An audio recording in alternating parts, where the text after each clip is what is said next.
The opinions expressed on this show do not necessarily reflect those of the Barbers Chat Network, our great partners at H&B Media, or any of our media peers. We're just five idiots who love sports and love to talk shit. If you're offended easily, then this show isn't for you. And for those of you who aren't offended easily, sit back, relax, and enjoy the show. Remember, it's only entertainment.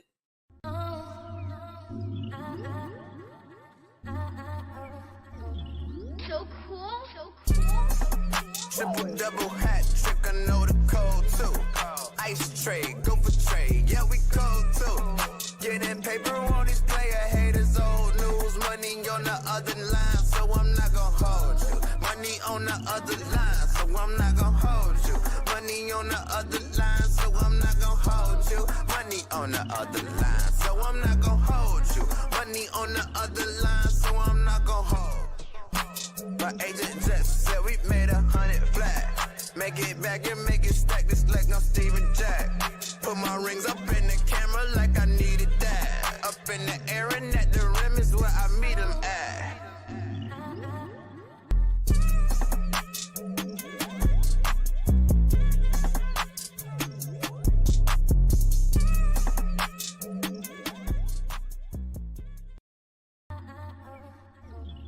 So cool. Triple double hat trick, I know the code too. Ice trade, go for trade, yeah we cold too. Getting paper on these player haters, old news. Money on the other line, so I'm not gonna hold you. Money on the other line, so I'm not gonna hold you. Money on the other line, so I'm not gonna hold you. Money on the other line, so I'm not gonna.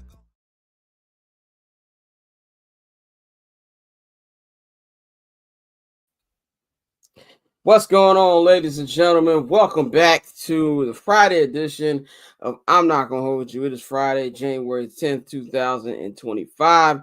I am your host, Scott. Of course, you know where to follow me on all social media platforms at Barberchair Scott. You can follow the Barberchair Network and at Barberchair Net on all social media platforms, as well as our partners, H&B Media. You can follow them at H&B Media TV on Twitter and at H&B Media on Instagram, man. Of course, you can subscribe to the patreon.com/Barbershop Network. As you can see that right up here on the screen if you're watching on YouTube. The QR code will take you right to the different tiers that you can sign up. And if you are on the Barbershop Access tier, that means that you get 25% off your first order at the Barbershop Net shop. That is bcnetshop.com. Get everything that you need over there, man. So we have got a nice show for y'all. We're gonna preview the wild card series, all the wild card games going on, and a whole bunch of stuff, man. So I'm gonna bring in my crew. We got Bang, we got Dante, and we've got Mikey here in the building. What is going on, y'all? What's the word, fellas? I'm chilling, man. I really can't complain. You know, they have shut the city of Atlanta down for 2.5 inches of snow. So I've been in the career posted, bro. I can't complain. Closed for 2.5 inches of snow is crazy. Yes, I'm talking about they closed everything yesterday, too. They said, oh, yeah, by the way, if you're coming outside tomorrow, don't expect nothing to be here for you. Like, they just let it be known. Like, it's nothing going on. It's actually crazy. Yeah, that's wild as hell. Mikey, what's going on, brother? Chilling, bro. This is as much snow as I've been in a very long time, and it's probably about the same as you, Dante, like 2 to 3 inches over here. But I did bust my shit this morning getting out of the car. I went to go pick up some Starbucks for my girl, came back to the car, went on the other side, and there was like a huge sheet of ice under the snow. I'm talking about I fell in the air, the car keys fell from out of my hand, went under the car. It was a mess, bro, but that's my welcome back to the winter. Definitely. Bang, what's going on with you? Now I'm feeling good, man. You know, Friday. After this, take a couple of shots, and then Cascanes. Everything's gonna be all right in the world. You're not doing a dry January as people be doing? Fuck out of here. Yeah, that's what I said. When I look people like like I'm dry grown. January, like no, nigga, I'm not grown. at all. I don't have any alcohol right now. I wish I did, but yeah, man. First off, want to give prayers out to my second home, Los Angeles. All the crazy fires that have been going on there the last couple days. Fires are a regular thing in LA, but not these type of fires. Like this is ridiculous. If you know anybody that you can help, even if it's a retweet, and there's been multiple GoFundMe's. There's been a lot of restaurants reaching out, free foods, people, lending clothes and things like that. Any way you can help the people of Los Angeles, man, do that. So definitely our prayers out there, everybody out there. I am not there right now. Shout out to everybody who did check on me anyway. But the homies are I've moved around, so it's good that everybody I know is good. But there's one of my homies also had lost his stuff, so definitely yeah, man, definitely try to support anybody that you possibly can out there, man. But let's get into it. We're gonna get into the local hour here on I'm Not Gonna Hold You. It is the local hour. There we go. I'm getting tired of talking about these niggas. I'm not gonna lie to y'all. It's like every day. It's like I'm just when I send the local hour artwork, it be the same niggas every time. Yeah. Like we still same pain. I want to go to Dante first because you weren't here on Monday. I just want to quickly just give us your opinion on what you felt about the Bears beating the Packers because that ain't happening fucking forever. I've reached a point with this team that even though we beat our arch rival, a team that we claim is one of the main reasons we come out and play football is to beat the Packers, and we haven't done it in like 6 years. So I didn't give a fuck.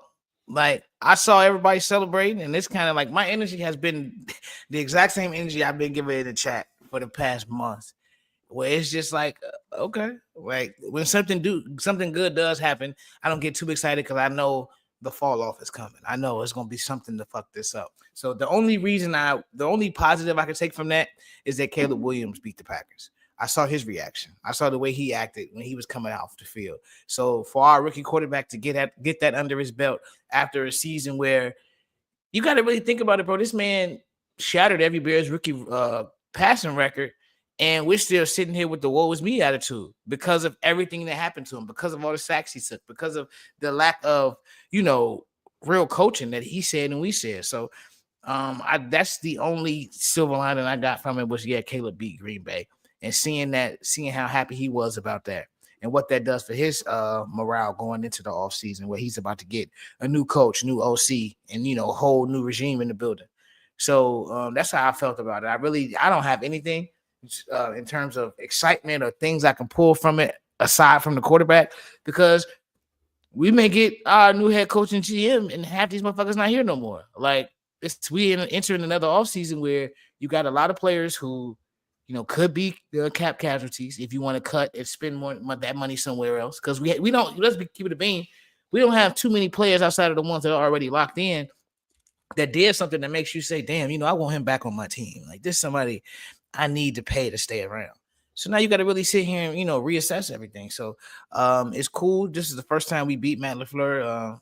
He's now 11-1 against the Bears, which is absolutely insane because, we've had two different people tell us that, taking back the North and beating Green Bay, this is all we want to do. And these motherfuckers haven't done it in a very long time. So I guess if you one of the old school Bear fans, but that's on the top of your list above winning the Super Bowl and everything else, you could be excited about it. But for me, bro, it was just like, okay, they won. Outside of Caleb being happy, I don't give a fuck.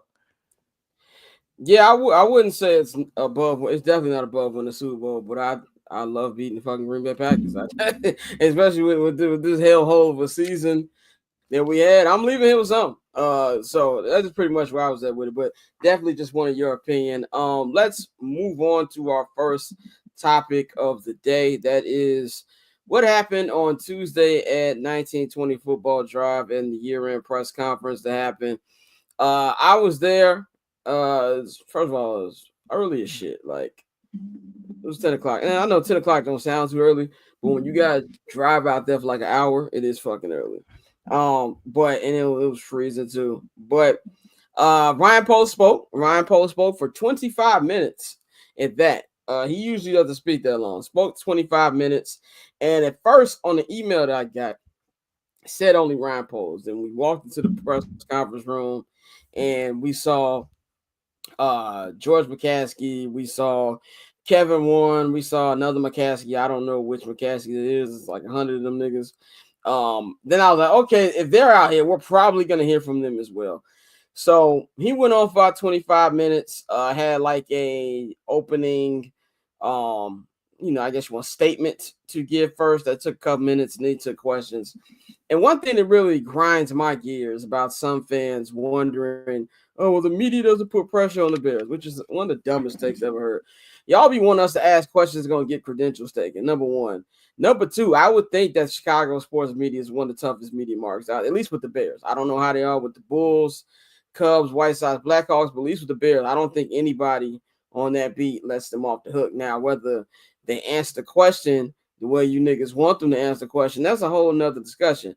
But I thought there were some good questions that were asked. But when I was there initially, granted, I was in the back of the room because it was one of those days where a lot of the media was there.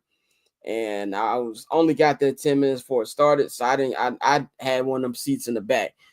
At first, when I was there, it didn't sound that bad. And I actually thought that he handled himself pretty well. And then I started seeing a lot of negative comments, not from the fans, because fans don't like anything, but from fellow media members. I was like, am I tripping? I was like, what's going on? Like, was there something that I missed when I was there? So I went back and watched it on YouTube later on, and yeah, that was some questionable stuff that Ryan Poles was saying there. Specifically, one question I think it was Dan Reeder asked him about the trials and tribulations or difficulties that Caleb went through this year, and he asked which difficulties. And I was like, nigga, you for real? Like, 3 different offensive coordinators, 2 different head coach, and offensive line who couldn't protect them. Like, what are we talking about? And so you have that, which was not good. And then this is what kind of really blew me. Why? And this is probably something that's just minor, but it's also stupid because I wasn't the only one who picked up on this. Why is the general manager meeting in the press conference room? And then we got to go into the midway, which is their other, it's kind of like a lobby, I guess I want to kind of call it. For the rest of the press conference, where you got George and you got Kevin talking to the media, and we all got to stand up and listen to them for however long they was out there. That didn't make any fucking sense to me. But Kevin Warren, if you've heard one Kevin Warren interview or press conference, you've heard them all. He's like a fucking TED Talk. He said the same shit. And I believe in him, and all this other shit. And stadium's still coming. And then George, look, man, like I said, George is a nice man, but they should never put a microphone in front of him ever again. Like, he just sounds like a bumbling idiot every time he gets in front of a microphone. And it makes the situation look worse. When somebody asked him, what makes you have faith in Ryan and Kevin to do this job, he started stumbling. He started stuttering like Ron Harper, bro. Like, it was just ridiculous. But he looked like he was not equipped whatsoever to be a owner. And so I looked at it like this. Once everything was over, it's very uninspiring. I can understand why the fan base can look at this and be like, this was a waste of our time. And even the good things that I feel Ryan Poles did say mean nothing to me until they're actually followed up by actions, because we've heard him say these things before. I felt like he took some accountability, but not all the way, because then you're asking questions like, what do you mean, what difficulty? So it's a real up and down type of press conference. And it doesn't make you as a Bears fan feel any confident about not just the coaching process, but the upcoming free agent period, the upcoming draft, and just the 2025 season in general, that you got the right people to, get this done. And we also don't know what the general manager situation is. We don't know if Ryan Poles is under extension or not. What I got from it is that he's on his last contract. That's what I got from it. That doesn't mean that's the case. And it's not only the Bears who are like that. A lot of franchises don't reveal their general managers' contract information, which is stupid to me. If you're able to put the players' information, we know exactly how many years they got, how much money, what the incentives are. Put them niggas' information out too. So that didn't make any sense to me, man. So it just had no confidence whatsoever for me coming out of that. Mikey, I want to go to you first. What was your opinion on what you heard on Tuesday from, I guess, the brain trust of the Chicago Bears?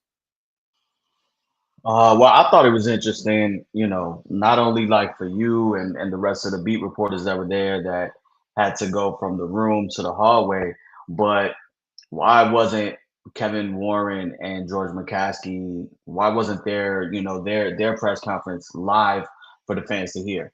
That was, another thing to me that kind of like rubbed me the wrong way because we've gone through a season in which they've done things that they've never done within, their franchise history, firing an offensive coordinator mid-season, firing a head coach mid-season for the first time ever. I think a lot of people really wanted to hear what they had to say, and constantly refreshing the timeline and having to see what different beat reporters are writing. That's not really, to me, that's not the best way to convey your message to a loyal and pissed off fan base. When it comes to Ryan Poles, nothing he says holds any weight to me anymore personally. My perception of the press conferences, I just feel like he's in a little bit over his head. I think with every moment that I hear him speak, I just feel like he like my man Bub say, he's too green. He's just too green. And from his answers on why he couldn't attack the offensive line the right way, like I really wasn't rocking with that, as far as how he was talking about there's needs, but it might not be there, but it might not be a fit. Like I just didn't understand it, because clearly you just are inept at being able to acquire starting quality, good type of quality offensive lineman in this league. And it's been a track record of yours, for 3 years now. And we're going into year 4, in one of the most pivotal years, after, drafting Caleb Williams and seeing, what happened to him on the field and the abuse he took, and having, 69 sacks. So I wasn't really rocking off that. I appreciate them saying what they're looking for in a head coach. I don't. It just, even how it was worded, like, and he was like, "And lastly, of course, to have a quarterback plan." That should be first and foremost. That should be first and foremost what is said out of your mouth. We need to go ahead to find a way to get this offense from being the 29th ranked offense to being serviceable, to being respectable in this league. It is 2025. There's no reason for that. So, I'm putting away all of the optimism shit that I had, all of the optimistic views, all of the, oh, if they do this, oh, we got a squad, everything that they blinded me with before last offseason. I promise you, you will not be hearing me saying that this year. They're going to have to show me. So, we'll see from there. Dante, I don't know if you saw any of the press conferences this week, but what is your take on what you heard about? Oh yeah, no, pardon me. I was just got an email from the Chargers that told me they charging me for these playoff tickets, even if they move the game. But I mean, them niggas ain't even have a home game to begin with. No, it's if they get one. Yeah, if they get one. If they win, they would get a home game. So they're gonna charge me. But no, I saw some of it. I was more concerned with Ryan Poles at this point, because he's the guy who I feel like his feet need to be put to the fire the most, because he's responsible for the roster we currently have. He's the one we put all our faith in and said, he's made these great moves. And this was a year where a lot of the moves he made quickly looked questionable. Like it happened pretty fast. I think that's pretty much the theme of this season, bro. Everything from the Hail Mary on was like being at the top of a roller coaster, and you hit the drop, but then the drop just never stopped. And, so with Ryan, I think I was I don't want to say disappointed. I was concerned, like you were, Scott, when he said what issues when they were talking about Caleb. It's like it's no way you watched what that quarterback went through, despite the numbers he put up, and tell me that there weren't some things that need to be better. If you are telling me that, then you're a person who is a box score reader, and that's dangerous. If my GM is just reading box scores and saying, "Oh man, he had 3,600 yards, 20 touchdowns, 6 interceptions," what y'all talking about? Like, we watched every snap of this season. We know what Caleb went through. So for you to make that statement, that's concerning, because we already have questions now about your ability to identify talent. We have questions about your ability, your ability to develop talent and to hire people who can develop talent. So I wanted to hear more from him, and it sounded like a lot of bullshit, bro. Like, they gonna do what they do. They're gonna, leave no stone unturned. With the Bears, as we all know by now, when you start getting all these one-liners and catchy quotes and shit, we are cooked.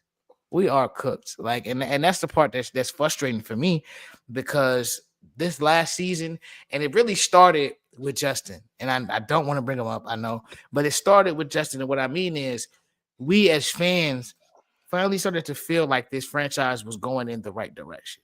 We felt like, okay, they have some semblance of a plan and an idea of how to build this thing out the right way. We're going to actually, develop on getting a quality quarterback that can grow with the team. We're going to fix the offensive line, which is something that hasn't happened in 6 years, because it was the same problem under Matt Nagy, that the offensive line was trash.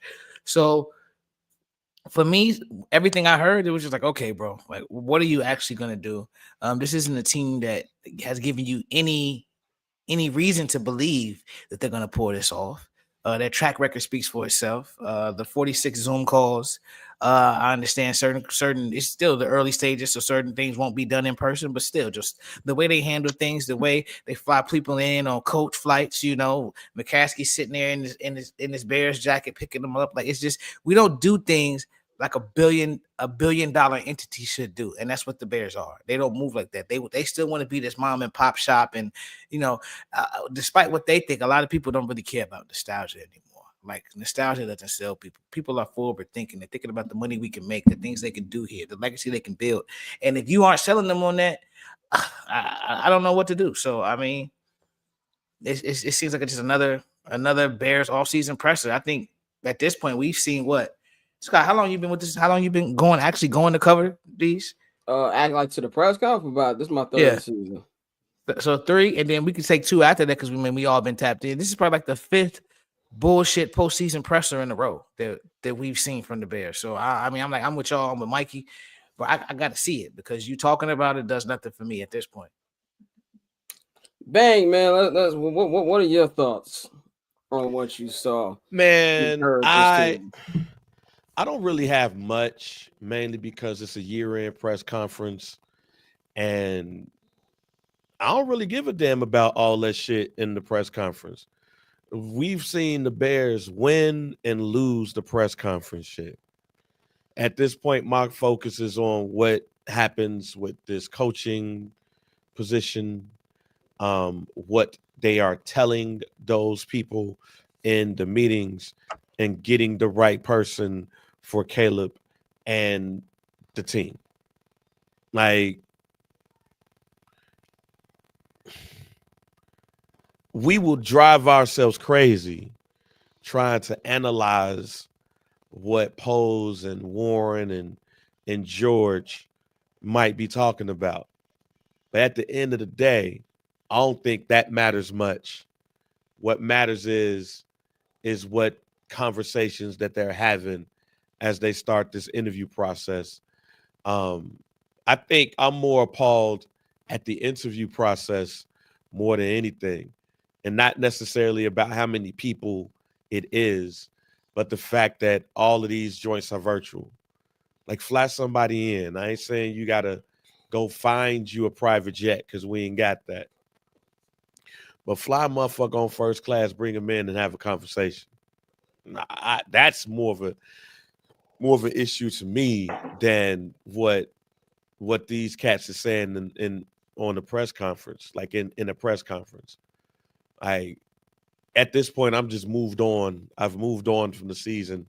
It's just like, yo, let's go ahead and get 2025 started. Mike, I got a question for you, because I feel like you probably like more post on this. What do you think the overall vibe is of the fans, the fan base in general? Because even when listen to all 4 of them, we sound very defeated, all 4 of us. it's like when you realize the person that you with ain't shit, and it's just like you tried all these different other ways, like this just who this motherfucker is. And that's what do you think the overall vibe of Bears fans is right now? Honestly, from a lot of people that I talk to, I think a lot of people are a little bit confused with the search. I think a lot of people have a lot of skepticism in Ryan Poles and in Kevin Warren, more specifically Kevin Warren.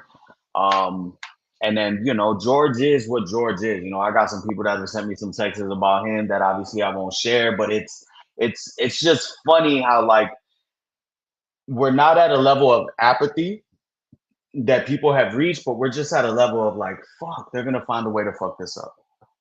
I think the number one thing is that we're seeing from a lot of fans is, why is this list so long? And as the week has gone on, and I've sat and I've thought about it, and you think of a regular interview. I work in corporate America, and I've been a part of a couple interview panels. And when you look at it, you kind of do interview a solid amount of candidates.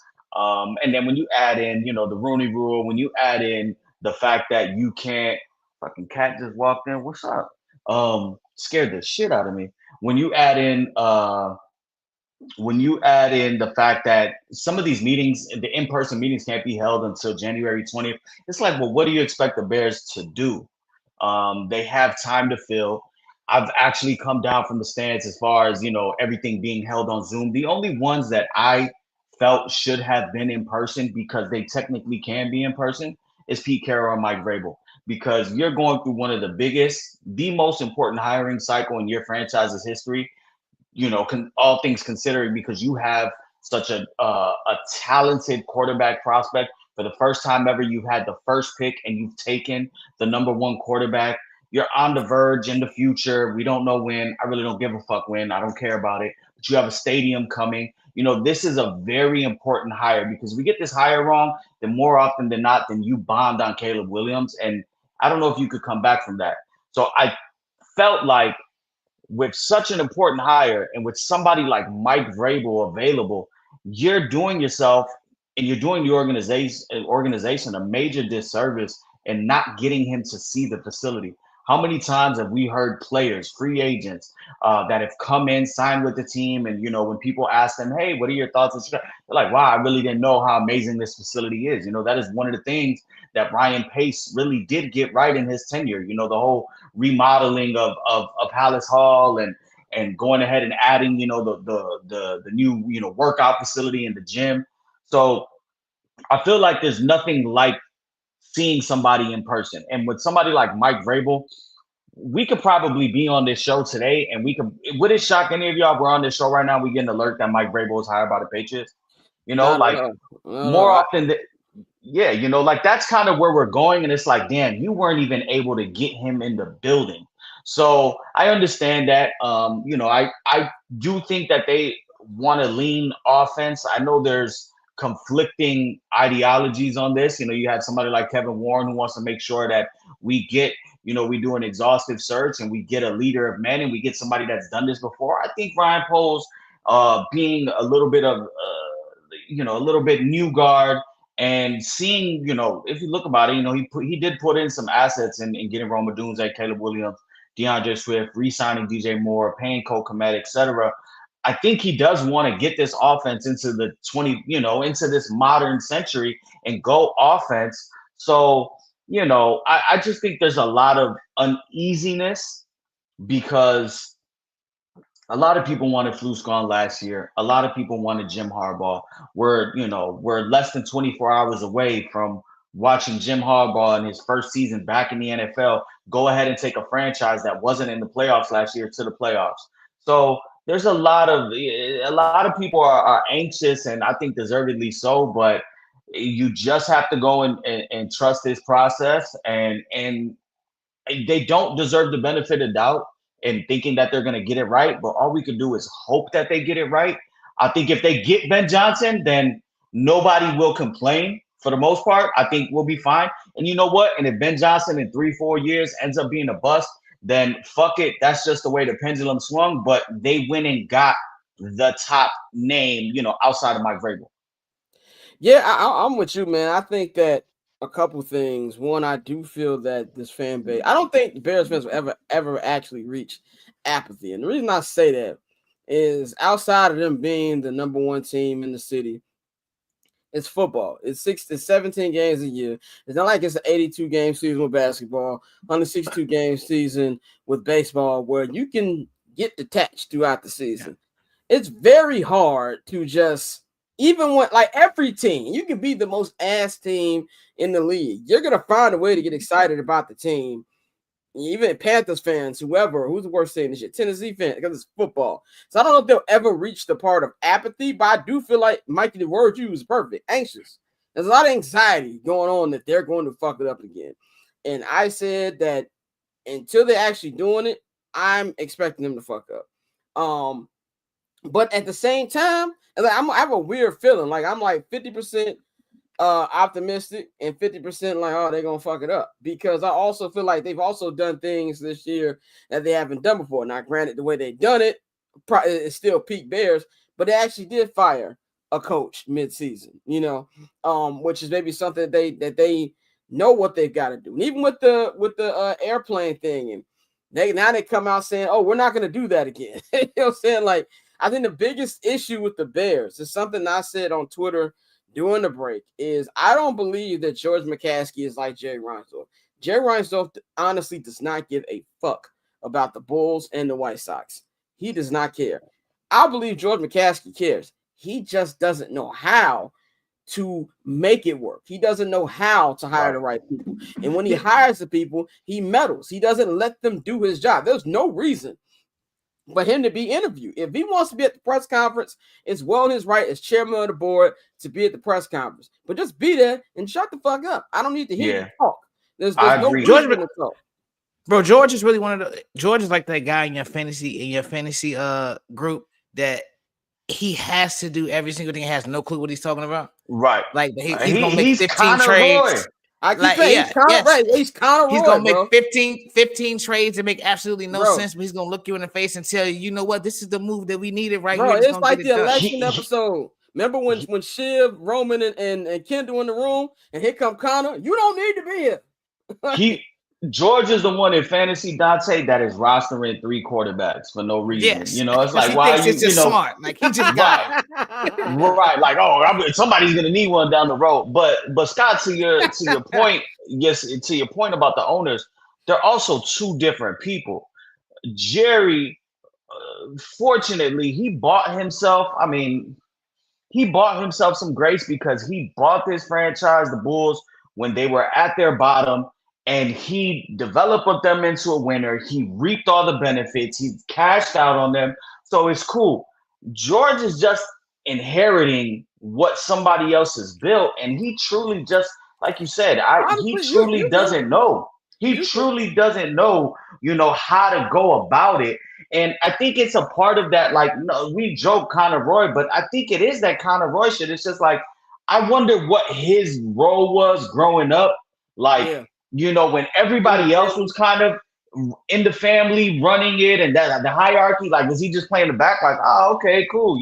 Like the motherfucker shows up to go pick up Ryan Poles in the Nike Pegasus with the Bears logo on it in a Bears jacket, and he ain't even double parked like a real one. He went and parked at the cell phone lot, got his voucher and had to cross, he crossing the link over out here to get him. And it's like, no. And for as much as people shit on Kevin Warren, you got to applaud Kevin Warren, because Kevin Warren is the sole reason as to why they're no longer going to be putting these candidates, when they do come down to their finalist group, the 4 or the 5, they're not going to put them on a Southwest airline, 5th row priority, and they're, and waiting there with their bag. Put the niggas on Frontier. Right. And my thing is, for me, he's 100% a politician, Kevin Warren is, and I just don't, for the companies that I've worked for, I've worked in the government for over 10 years, right? And one of the biggest buzzwords, especially over the last 6 years, is world class. Nobody can tell me what the fuck world class means. What is world class? You don't know. It doesn't have a definition. So to continue to hang your hat on that, I'm cool. And just to the last part before we move on, I hated the fact that when they asked him about Ryan Poles' job stability, and he said, a year is a lifetime in the NFL. And then he automatically went to, it's a big year for the stadium, for operations. We're not talking about the stadium or operations. Truthfully, all 4 of us on this show, we could give a fuck about the stadium. I don't give a shit, to be completely honest with you. Yeah, I don't give a shit. I don't give a fuck. I don't care. Like, and this is the thing with Kevin Warren. Like, I'm with you. I don't really have a problem with Kevin Warren. And I don't have a problem with him talking business. He's a CEO. That's what their job is, to talk business. And if there's anything non-football that I will give Kevin Warren credit. There's a lot of black folks that work for this team. And as somebody who's been covering this team for 4 years, the difference from the Ryan Pace era, Ted Phillips to Kevin Warren is night and fucking day. And he also, me and Dante talked about this off camera about black relations with different franchises. He goes out of his way to make sure that black media get their questions off and things like that. When he walked to the podium, there's a whole bunch of other media members. He singled me out, shook my hand. So I'll give him credit for non-. Look at you, nigga shook my hands. Even Ryan Poe. The slander will stop. The slander will stop. Slander will stop. This nigga ain't buck no more. It's not. No, I know. He's still TED Talk Kevo. I'm just saying. Even Ryan Poe's in his press conference. I don't know if I'm watching it and you there, Scott. Herb was trying to get a question in for the last 4 to 5 questions, and Poe's kind of made a point to be all right, last one, Herb. Because it's Wild West trying to get a question off in there. So because originally they told Herb, no, this last question, Poe's was like, no, I'm gonna interview. So I give him credit on little stuff like that. But the thing to me is when we're talking football, I don't need to hear from anybody but Ryan Poles. If we're talking about the stadium, then we can hear from Kevin Warren. If you want to talk about when the coach is hired, then we can hear from Kevin Warren. If it's football, whether right or wrong, however you feel about what Ryan Poles' job has been, and I think that needs to be more of a nuanced conversation with what he's done if we take emotion out of it. But he needs to be the only nigga speaking. Let me say this. If he's going to be the GM going forward, he needs to have an extension.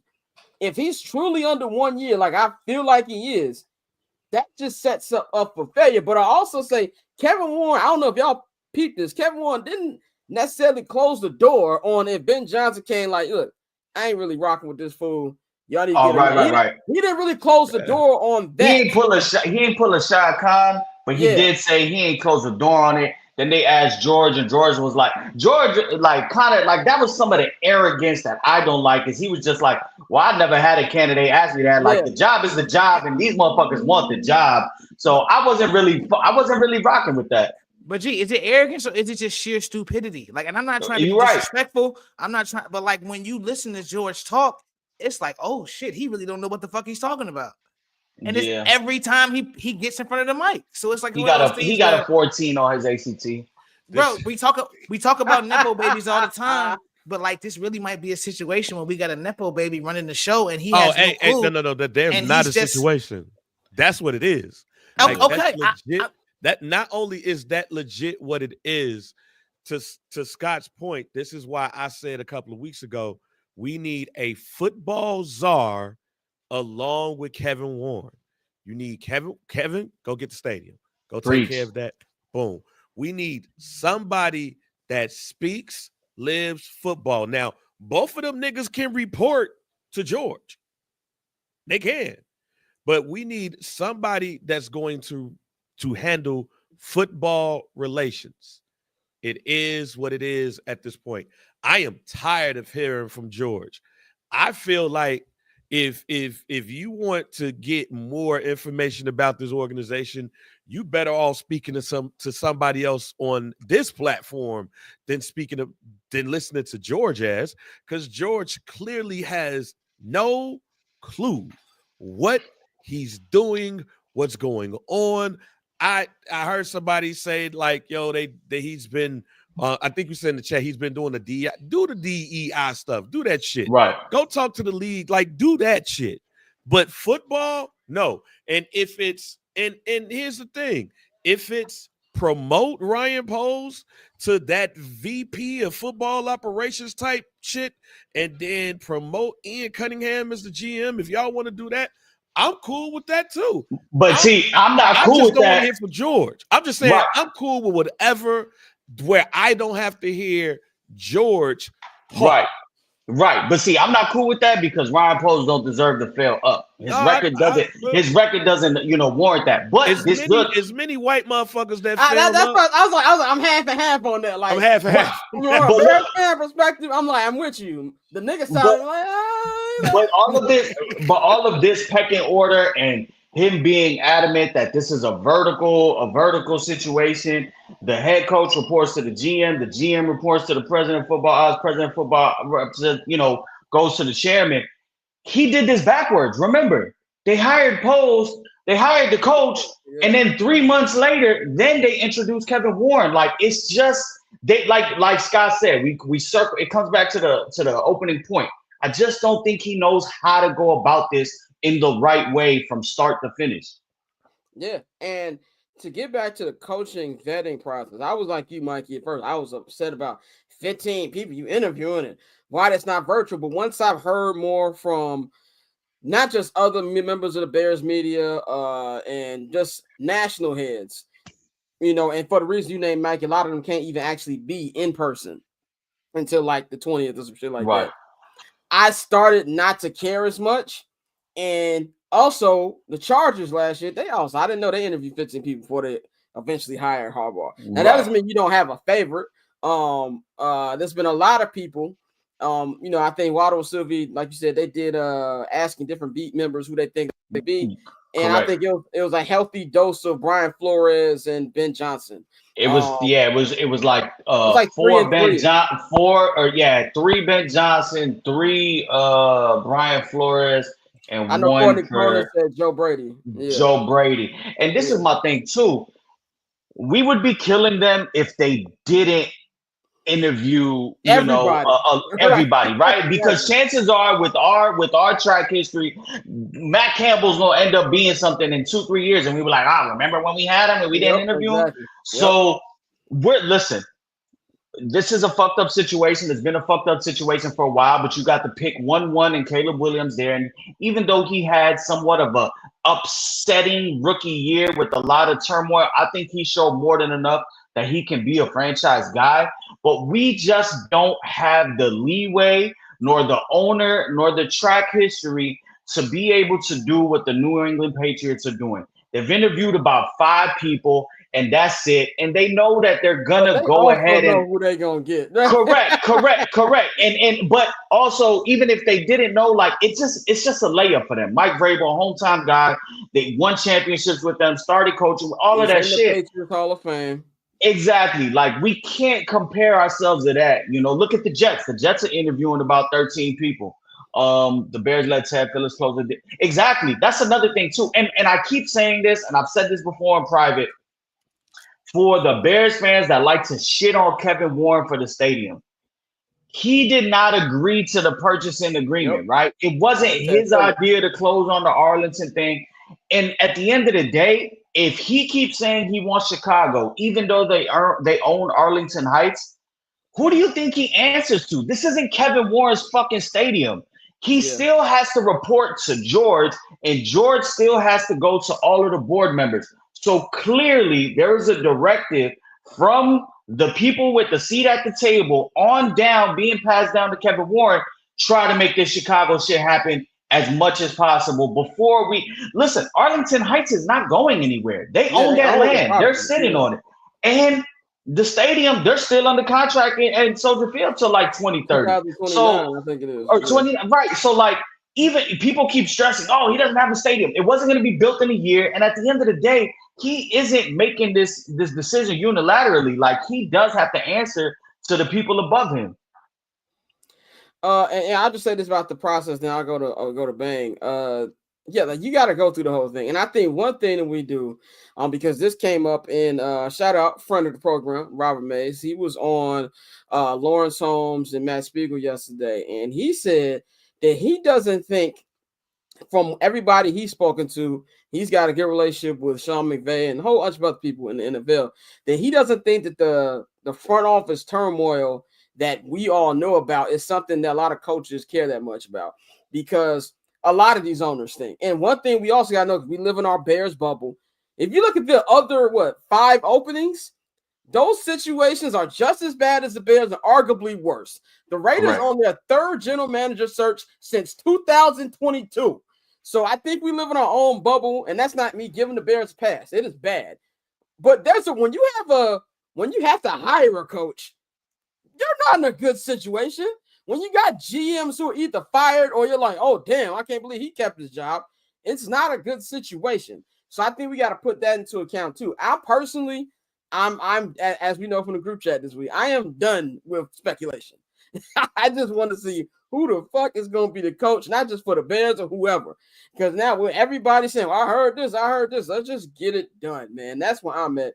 Bane, do you have any? What's your take on the process that the Bears are going through? Are you concerned about it? Nah, man. As somebody who's interviewed people for jobs, I don't give a damn how many times you interview somebody.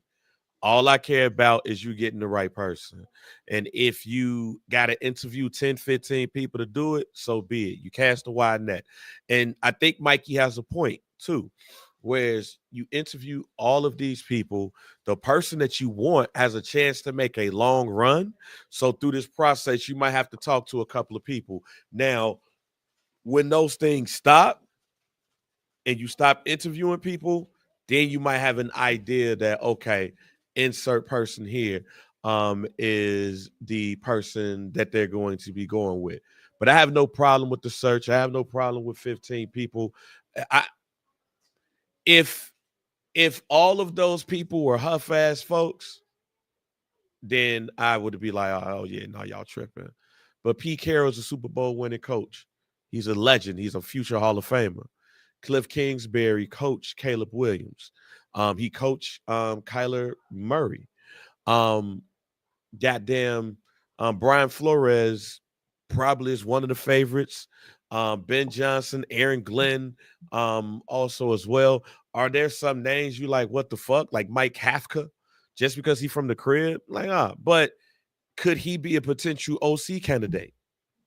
Like, could he be a potential OC candidate if Brian Daboll is like, let's go with somebody else, and you believe in him? He does have history with polls too.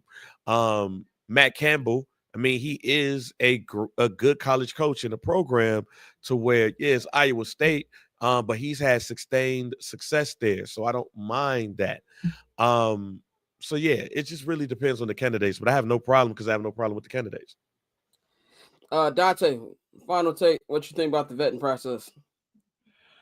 I got a problem. I do. I mean, I understand the whole Ben Johnson may go in the long run, but with the way that they've consistently gotten things wrong, the more candidates you throw at them, the worse it is. This goes back to my glass half full mentality I have with the Bears. I understand there are some good candidates in here, and typically I would say, okay, you interviewing guys like Pete, you know, even if you don't hire him, it's good because you get to pick his brain and you take that into the next interview. But again, it all circles back to this is a team that we've watched get shit wrong more than we watched them get it right. So, like for me, I would rather you have, a strong 4 or 5 candidates and get to it. Now, obviously, like we always say, hindsight is 20/20. They could interview 30 motherfuckers, and then we come back 2 years from now and we've made the playoffs twice and they drafted good people and it don't matter. But just given the history of this team, the more options you give them, the more likely it is they're going to fuck it up. So that's been my issue. That's been my issue with all of it. Every time another name comes out, buddy from Iowa State, who seems like he just don't need to be coaching nobody. When they put him out there, and like it's also when you hear the reports that a lot of the candidates that they're lining up are similar. Like they were saying, like buddy from Ohio State was like a low budget version of Ben Johnson and things like that. Like there's different shit you hear. It's like, nah, bro, we don't want the great value version of nobody. We want the best candidate available. And like Scott, I hear you when I want the Phantom. Right, bro. You especially when you got the money to buy the Phantom. Like I don't want. We got Ben Johnson at home. Right. Yeah. No. Nobody wants. That's why. Going back to your, not trying to go back too far, but your original question when you were like about the end of the season conference, when he said trading for a coach was an option, I like that. Yeah, because there's some good coaches out there. You got Mike Tomlin. You got. We're gonna get to Kyle Shanahan in the second hour. I got some people about that. Yeah, you got some people out there that I will be with that 1,000%. But just like I said, it all boils down to I've seen them get it wrong more than I've seen them get it right. So the more names you continue to add in there, I'm like, bro, they're gonna find a way to fuck this up. And that's why I want to get an offensive head coach, which leads to our final topic of the local hour is I don't want a defensive coach and them niggas got to find the offensive coordinator. I want to make this as simple as possible for this franchise. So what we're gonna do here is We're gonna go around the room our top 5 candidates and who ultimately, not who you want them to get, who ultimately do you think they're going to end up with. I'm gonna go with my 5. And these are just off confirmed interviews either they've already taken place or they're scheduled. Number 1, obviously, Ben Johnson. That's the there's only 2 names on this list that I can find myself getting legitimately excited about. Ben Johnson, home run hit right there. I mean, there's nothing else to really explain about that. He's the number 1 target. Go out there and get the target. Number 2, that's another name I get excited about. Todd Monken, the offensive coordinator in Baltimore. Baltimore has the number 1 ranked offense in the 2024 season. What he's done with Lamar Jackson, Lamar is already great, but Lamar is, in my opinion, the best passing he's ever done this year. It's been great. They haven't ignored the running game like they've done in past years, and they've made guys like Bateman look number 1. You got Zay Flowers, even though he won't be playing on Saturday, he's made the Pro Bowl. Like even the general manager said on Hard Knocks this week, I think you're the first wide receiver we drafted who made the Pro Bowl. So, like, that's a job he's done. Those are 2 names that would get me excited. These other 3 names are names that you can sell me on. Number 3 is Joe Brady. Joe Brady is the offensive coordinator in Buffalo. That's a name that I've liked. He's been changed that offense around ever since they fired Ken Dorsey midseason last year. I really love everything he's been going on. I think he's like kind of underrated a little bit. I don't really see people talking about him as much as I possibly should. Number 4, this isn't the popular name on Bears fans, but I'm going to stick with it. And I think Dante's the only one who's going to agree with me. I got Cliff Kingsbury number 4.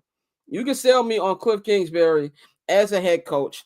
He's being very, very picky with his job interviews.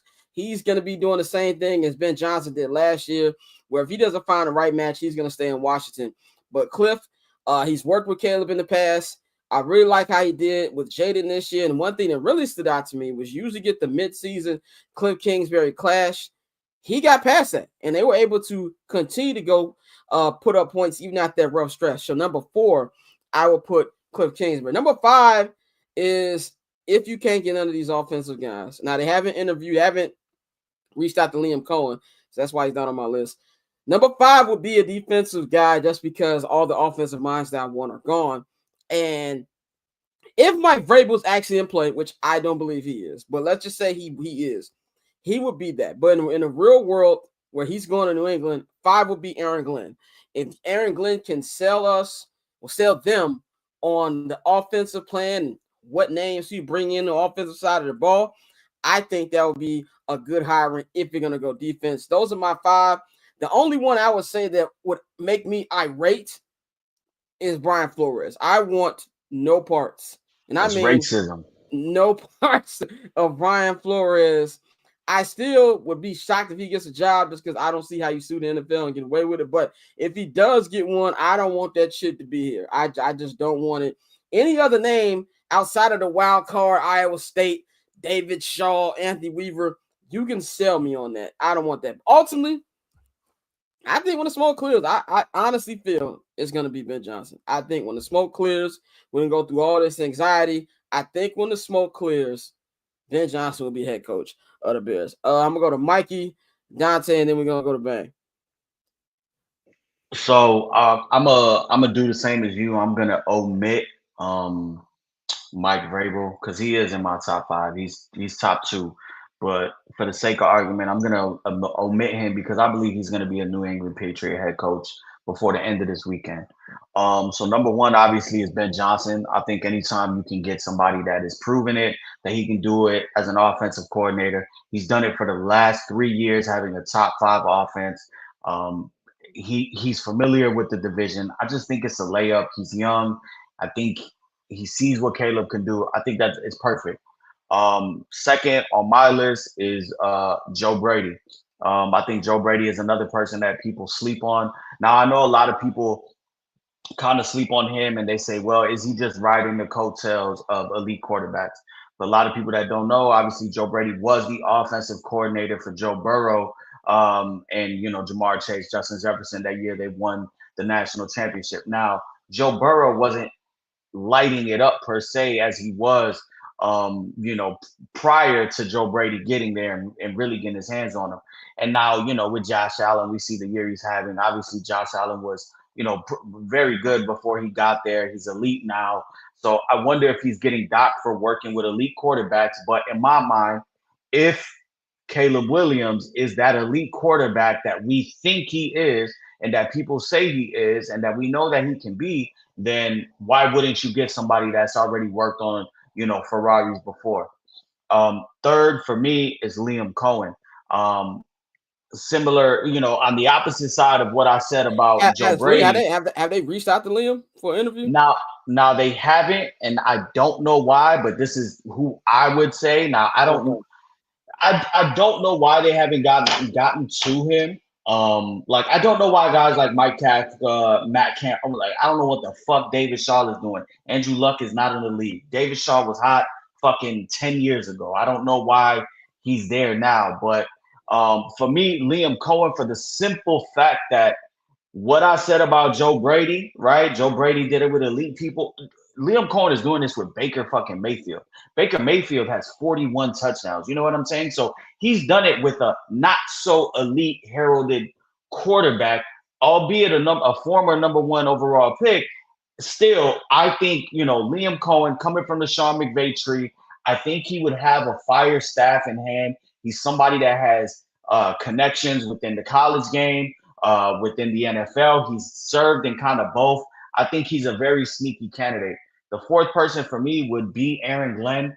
As long as he has, the right offensive staff. I would assume Antoine Randall would want to probably come with him and get an OC job. Now, that is what makes me uneasy because I don't know how that would work.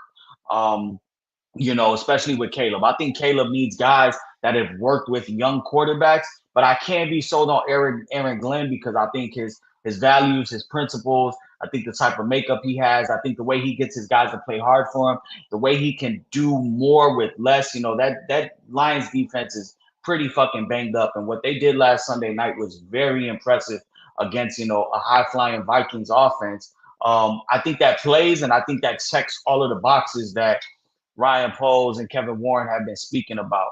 And then my last person would be Cliff Kingsbury for, the same reasons you said. But I do have one wild card, and it would be Marcus Freeman. Now, I'm not saying he's one of those guys that I think he's just a good coach. He's not really offense. He's not really defense. But I think he could be somebody that if it's not this year, because let's be real, Notre Dame, they're going to be in the championship game. They could fuck around and win it. They'll never get higher than this moment, and this might be his time to bounce. And if he doesn't bounce this year, he's probably bouncing within the next 2 to 3 years. That's an wild card. That's an interesting wild card. Got Midwest ties. Obviously, was drafted by the Bears as a 5th rounder. Never really played, but I think that he can be a guy that meets the same criteria as what Kevin Warren and Ryan Poles are looking for with accountability, a leader of men, somebody that could galvanize the team. And, I think we also need to take a little bit of credence in going into the fact that my Mexican brother, please don't bring that man's name. He's not Mexican. I'm Puerto Rican, first off. So it's a SOS when I see you. Secondly,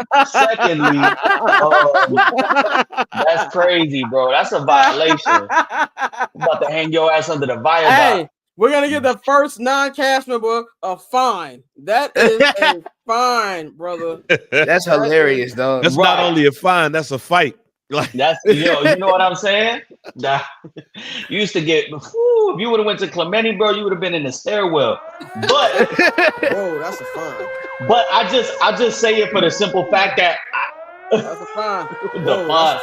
I could see it for the just for the sheer fact of what Ryan Poles and Kevin Warren would want to do. I think they would like to take on that guy, somebody that can, change the perception of what the Chicago Bears are. Damien. He said Eric Bieniemy. Hey. Damien said Eric Bieniemy in the chat. Okay. You might gotta block Damien for that one. Yeah, that's dead. That's dead, bro. Yeah, he's dangerously headed to block territory. That's just not gonna happen. Mike, who'd you say they ultimately end up with? I think they do ultimately end up with Ben Johnson, with my sleeper being Joe Brady. I didn't realize that Joe Brady has the Twice by connection that phone. the connect. Well, no, not even not only that, but he's got a connection to Caleb Williams from Caleb Williams' Yeah. amateur career in high school and everything. So and he's young enough, but it all comes down to, can somebody like that build, can somebody like that go ahead and create a staff? I think the number one issue with a lot of people with Ben Johnson is they say that he's a little bit of a introvert. So I don't know how that's going to play in these interviews. Go ahead, Dante. Yeah. You can keep it on all four because I'm gonna be quick. Like I wrote my list out while y'all two were talking. Number 5, I would go Tom Monken. I think that's somebody that should definitely be considered just off of the recent success and the fact that we want an offensive mind, and that's the thing that is going to be key here, because I do believe Caleb is the future. And if you're going to finally turn that page, which all Bear fans have been praying for the past, well, half of our lives, but I think this last decade, we've tapped into the fact that, we need and to score points. Like, the defense can be okay or good. They don't have to be great, but we need to score points. That's something we need to do. That's my 5. Number 4 would be trade. Of course, it would be Mike Tomlin. The 49ers already shut down the idea of trading for Kyle Shanahan, so I won't entertain that unless, something drastic happens. But I think with Mike Tomlin is lining up for him to lose another first-round playoff game. We just be honest about it. The way it's set up, like, he might be out in the first round again, and we know that's a franchise that doesn't fire coaches. So that would be a way for them to, similar to how we sent Justin to him, it would be a way for them to give Mike Tomlin an opportunity to go somewhere where he can be a success and have, a cupboard that's not bare. So that's my number 4. Number 3 is Joe Brady. Like you said, the success at LSU, the success in Buffalo. I worry about, certain people when they have a scheme and we don't necessarily have the personnel that matches up with that scheme. So I think that's something to take into consideration with all 5 coaches. But I do think Joe Brady, just off his track record recently, that's somebody I would be interested in, and you can sell me on him coming in and working with Caleb. My number 2 is Cliff Kingsbury. Like, the man I wanted to get the fucking job this year. Yeah, you but did. because I do as much as I go to bat for my short Kings, Kyler Murray don't give a fuck about football. Like, I think Kyler Murray plays it because it's the one that pays him the most, and it was probably, it was the easiest route for him to go in terms of his athletic ability. But I think a lot of the blame that Cliff gets, even though, as the head coach, you're going to get that, some of that falls on the players. And so I think giving him an opportunity with Caleb, with somebody he's comfortable with, I think that would not only help him, but that would help Caleb a lot. Number 1 is going to be Ben Johnson, bro. I think, if we really want to turn the page, we need, we keep talking about, Bears tradition and all of that, but I'm the first person to tell you Bears tradition is some bullshit. I'm tired of talking about linebackers in 1985. Like, we need somebody with a completely different mindset to come in. And so I want them to just break the bank, pay him what you need to pay him, line it up how you need to line it up. But I think at the end of the day, Ben should be the head coach. And I'm with you. If you hire Brian Flores, I'm gonna lose it. that is the most. But here's the thing, and Bang said it in the chat. It lines up so well. It does. But that's why I would lose. This George, Latino hate right Kevin, here, man. This Latino hate. bro. How big they are and how involved they've been in the DEI in the NFL. Now you have a guy where if you're Kevin Warren, you can pitch it to the league. And remember, Kevin Warren has commissioner aspirations. So you bring this dude back into the fold and pitch it to the league that, hey, bro, you see how I rehabilitated this guy? Remember, he was suing us. Look at him now. He's a happy camper. I did that. Like, it plays. The first good shit Orla said. You should stop Latino. But man, I could see that, but I would be pissed off if they hired Brian Flores. You can't trust him after the Tua shit. Like, but ultimately, who you think they end up with? Ben, I think it's to the point now where, and I think the Lions' success is gonna bully that McCaskey family into waking the fuck up. Because no matter how bad we were or how average we were, we always had the Lions. Right, exactly. We wouldn't. And now the Lions are about to go to the fucking Super Bowl. Like, Yeah, they have a whip.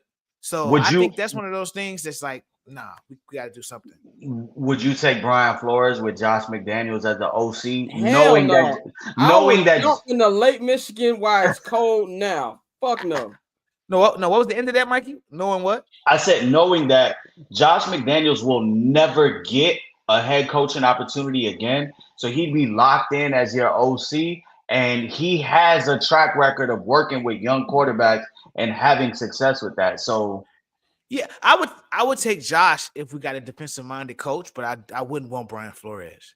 Like you Okay. could sell me on Josh McDaniel. If we get a defensive minded coach, you can sell me on any coordinator that loves being a coordinator. Because I think you want to create a situation where it's still this a bonded environment where it's like, okay, I'm not here coaching to come get your job. I'm your offensive coordinator. You do what you do, I do what I do. yeah, We communicate and we go like that. So you can sell me on Josh because, like you said, Josh is his record as an offensive coordinator. You can't really refute that. Yeah, he had Well, Tom, He but also had Josh does his Jesus thing. Christ in football. After he had Tom, but he's tied. So the reason I mention him is because he's tied to both Patriot guys that are up for head coaching spots. He's tied to Mike Vrabel this cycle, and he's tied to Brian Flores. So whichever one he doesn't land on, if the other one gets a job, he's probably going to be the OC. And I know Tommy Reese is a name that's been coming up with Mike Vrabel, former Notre Dame quarterback. So I'm assuming Vrabel's going to get the better, younger, newer option at OC and Reese than McDaniel. So that's just why I mentioned it. Flores and McDaniels. Oh my God. I'll run my car off the expressway. Bang, wrap us up. Number 5, I have Pete Carroll. Having somebody that's a head coach with experience, and a Hall of Fame head coach who's built a program. I don't mind Pete Carroll being a part of this conversation. Number 4, Todd Monken, with everything he's did with Lamar. He's been a head coach in the college level. So he's been there. So that's I wouldn't mind that. Number 3 would be Mike Vrabel, and I'm putting number 3 there because what if Ben Johnson wows the Patriots? Like, what if that happens? I mean, we've seen it before. Everybody thought Russ Grimm was supposed to be the head coach of the Pittsburgh Steelers. He was supposed to be the heir apparent for Bill Cowher. They gave it to Mike Tomlin, which goes to my number 2, Mike Tomlin. If all else fails and you could give up a couple of picks for Mike Tomlin and he has an offensive plan, I love Mike Tomlin. Mike Tomlin is one of those people that have had me running through a wall. My number 1 pick is Ben Johnson. Again, this is not necessarily just because I think he's going to be a good coach, but you damage the coaching staff of the Detroit Lions, because I believe that Aaron Glenn is going to become the head coach of the New Orleans Saints.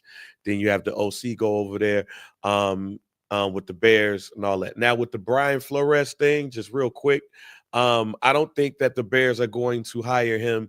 I don't think they're going to hire him because I've never seen the Bears give a nigga second chance. Like, I just don't think that's the case. Like, I'm sorry. Maybe I ain't never seen NFL give a nigga a second chance. like maybe we've seen it, just not in this case. Like, I like Brian Flores. I do like Brian Flores. And I think Brian Flores coming from Minnesota is going to help him out because, like, when you come from New England, everybody think they Bill Belichick. And there's not been a successful coach that's came out of the Bill Belichick tree. But I think that him going over there with Kevin O'Connell helps.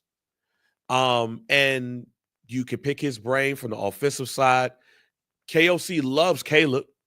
And you could probably get somebody that's underneath that Sean McVay tree that's probably a little bit better than what we currently have or have had that can help. And that's going to be tight. However, go ahead. However, the NFL ain't doing that shit. Like, the NFL or the Bears is not going to be the team that say, hey, let's give a nigga a second chance. I just don't see it. Part of the reason why I don't see it because in my lifetime, they have only hired one head coach with head coaching experience, NFL head coaching experience, and that's John Fox. That didn't necessarily work out right there. And I think the baggage that's behind Brian Flores, you can talk all that DEI shit all you want to. The Giants be talking all that DEI shit. Have we seen the black head coach for the Giants? Shit. Have we seen them draft a black quarterback? No. So the Bears, I think, will steer clear. I'm going to say what I said in the chat. If Kevin Warren and Ryan Poles hire Brian Flores, that means all them niggas that Kevin Warren be kicking it with at the 50, they came to Kevin Warren to Hallis Hall to say, yo, we hiring buddy ass right here. That's just not going to happen. I can't see that. So who you ultimately got him ended up with? Ben Johnson. Ben Johnson. Ben Johnson. That's the person that I feel like that's going to happen. All right, we're going to be back in 1 minute. Got my brother Flows on the other side. We're going to talk some NFL not involving the Bears, niggas who are still playing. So we'll be right back in 1 minute here on I'm Not Gonna Hold You. So cool. Triple double hat trick, I know the code too. Ice trade, go for trade, yeah we cold too. Getting paper on these player haters, old news, money on the other line, so I'm not gonna hold you. Money on the other line, so I'm not gonna hold you. Money on the other line, so I'm not gonna hold you. Money on the other line, so I'm not gonna.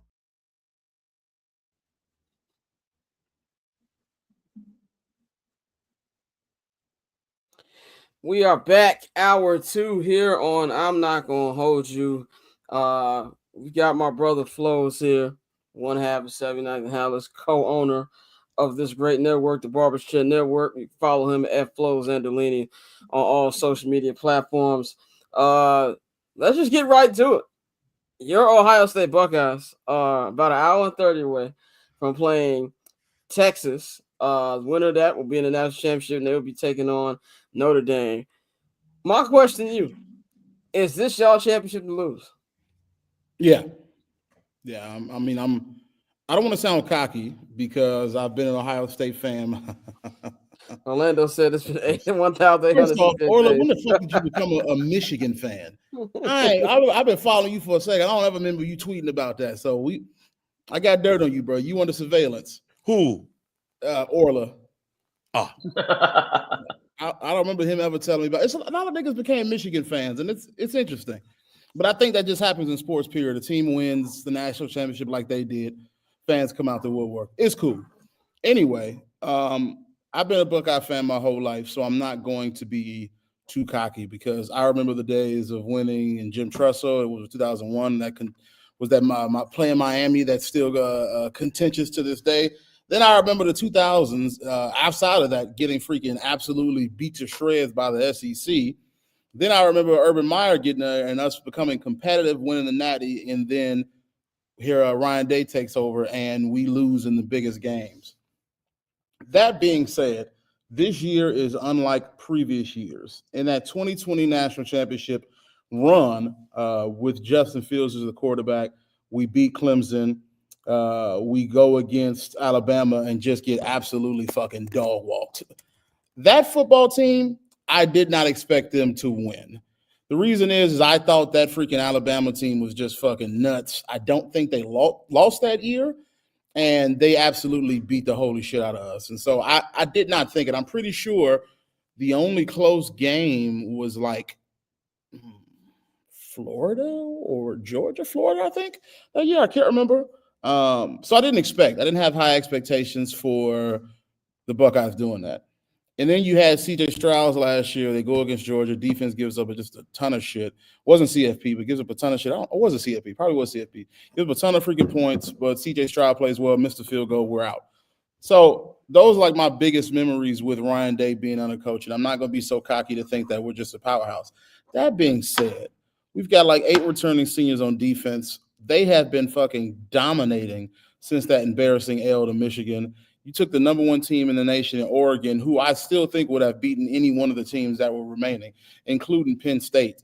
And you beat up on them, make them just look pedestrian. You're up by freaking 30 in the first half. And then you take it back to Tennessee, who were never a threat to us. We were up by 20 like in the first quarter.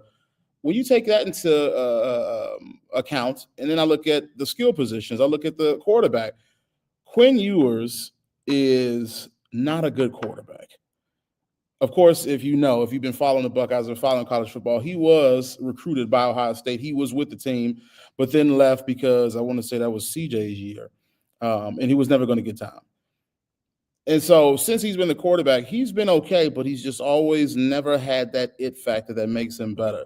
This team lost a lot of freaking skill players to the NFL draft. Xavier Worthy, the Texas team lost a lot of NFL players to the NFL draft, Xavier Worthy being among them.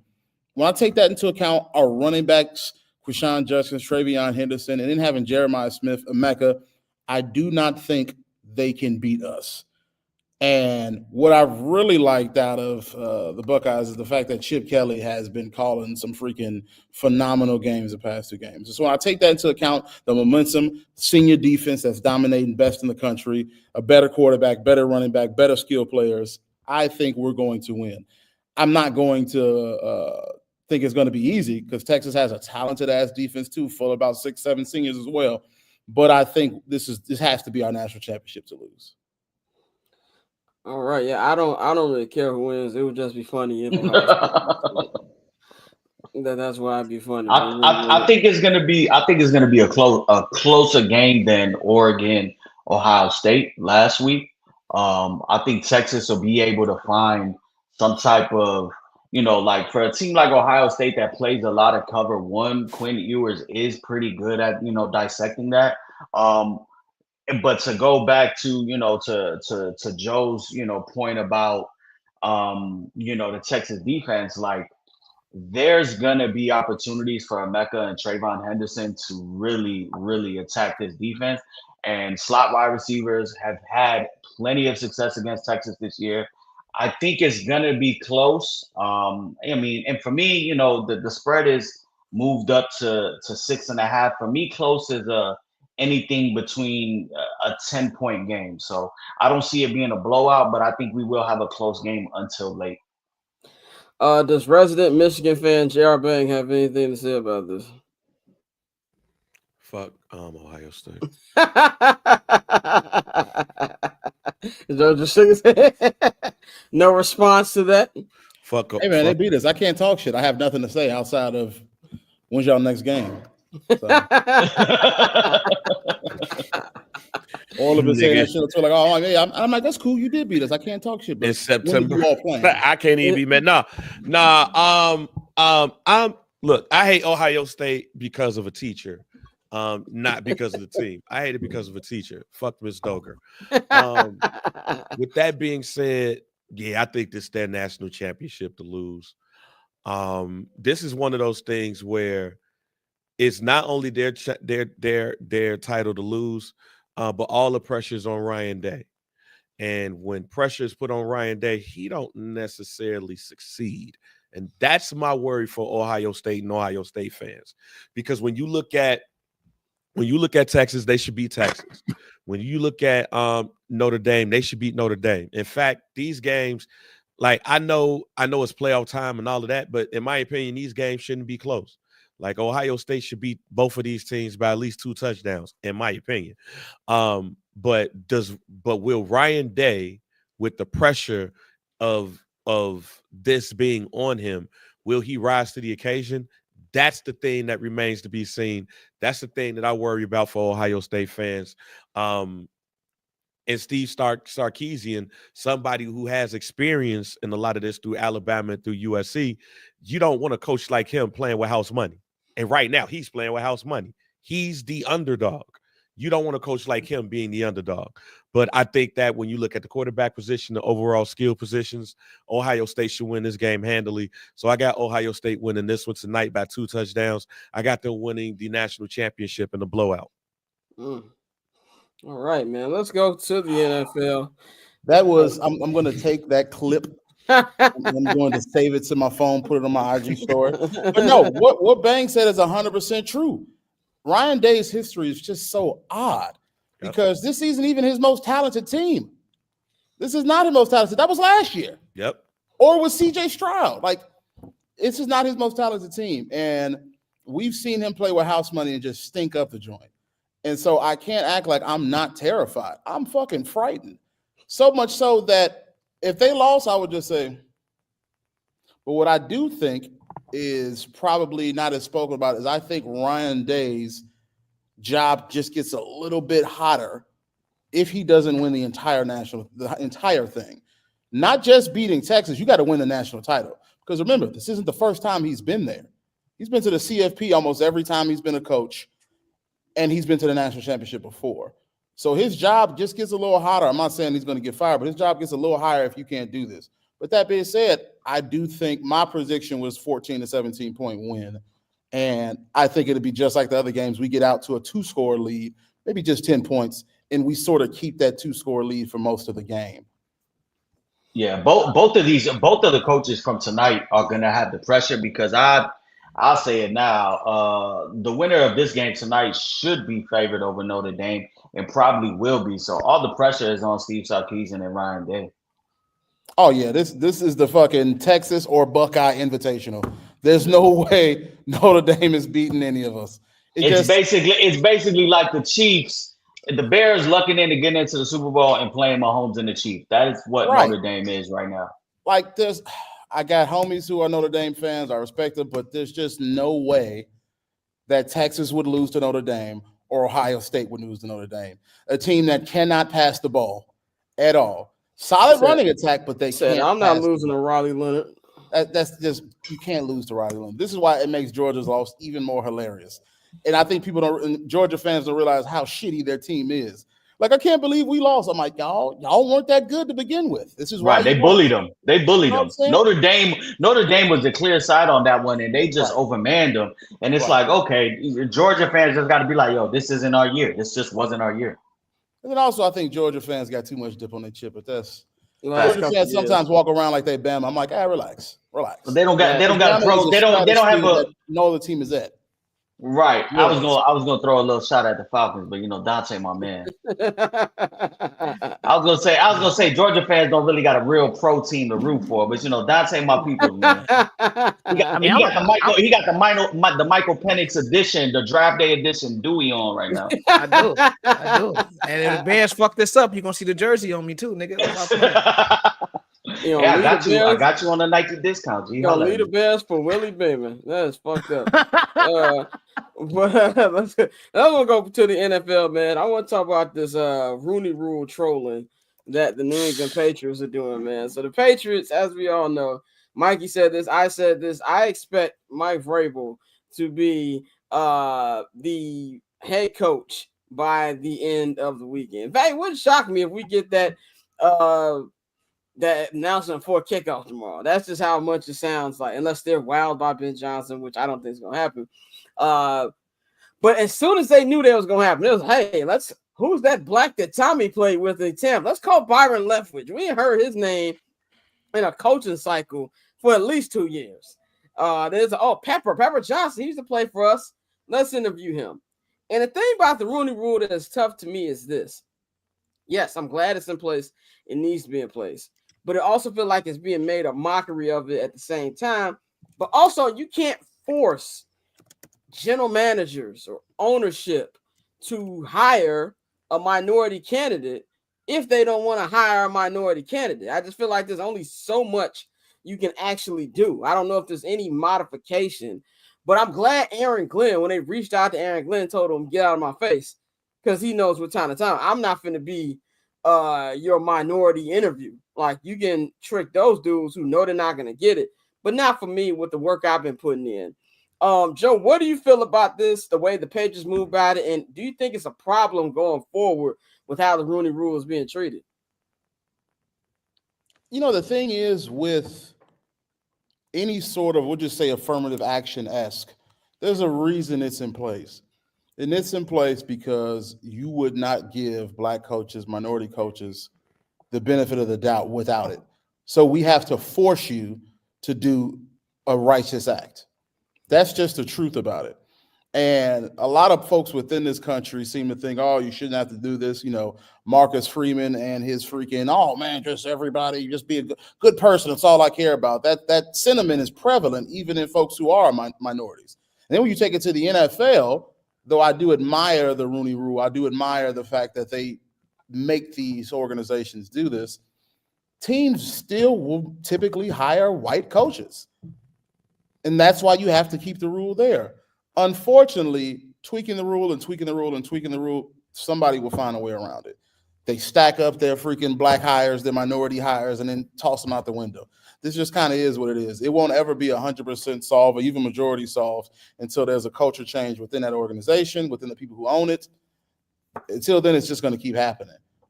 That being said, I think it's now time for minority coaching candidates to do what Aaron Glenn did and utilize their agency as human beings and not fall for the bait.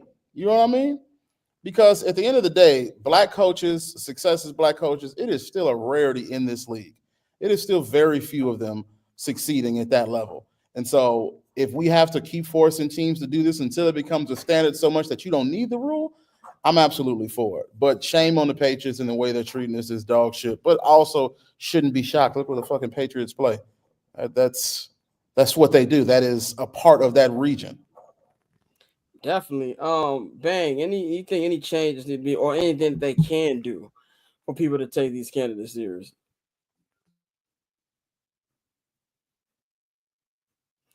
Oh man, that's the you mute, brother.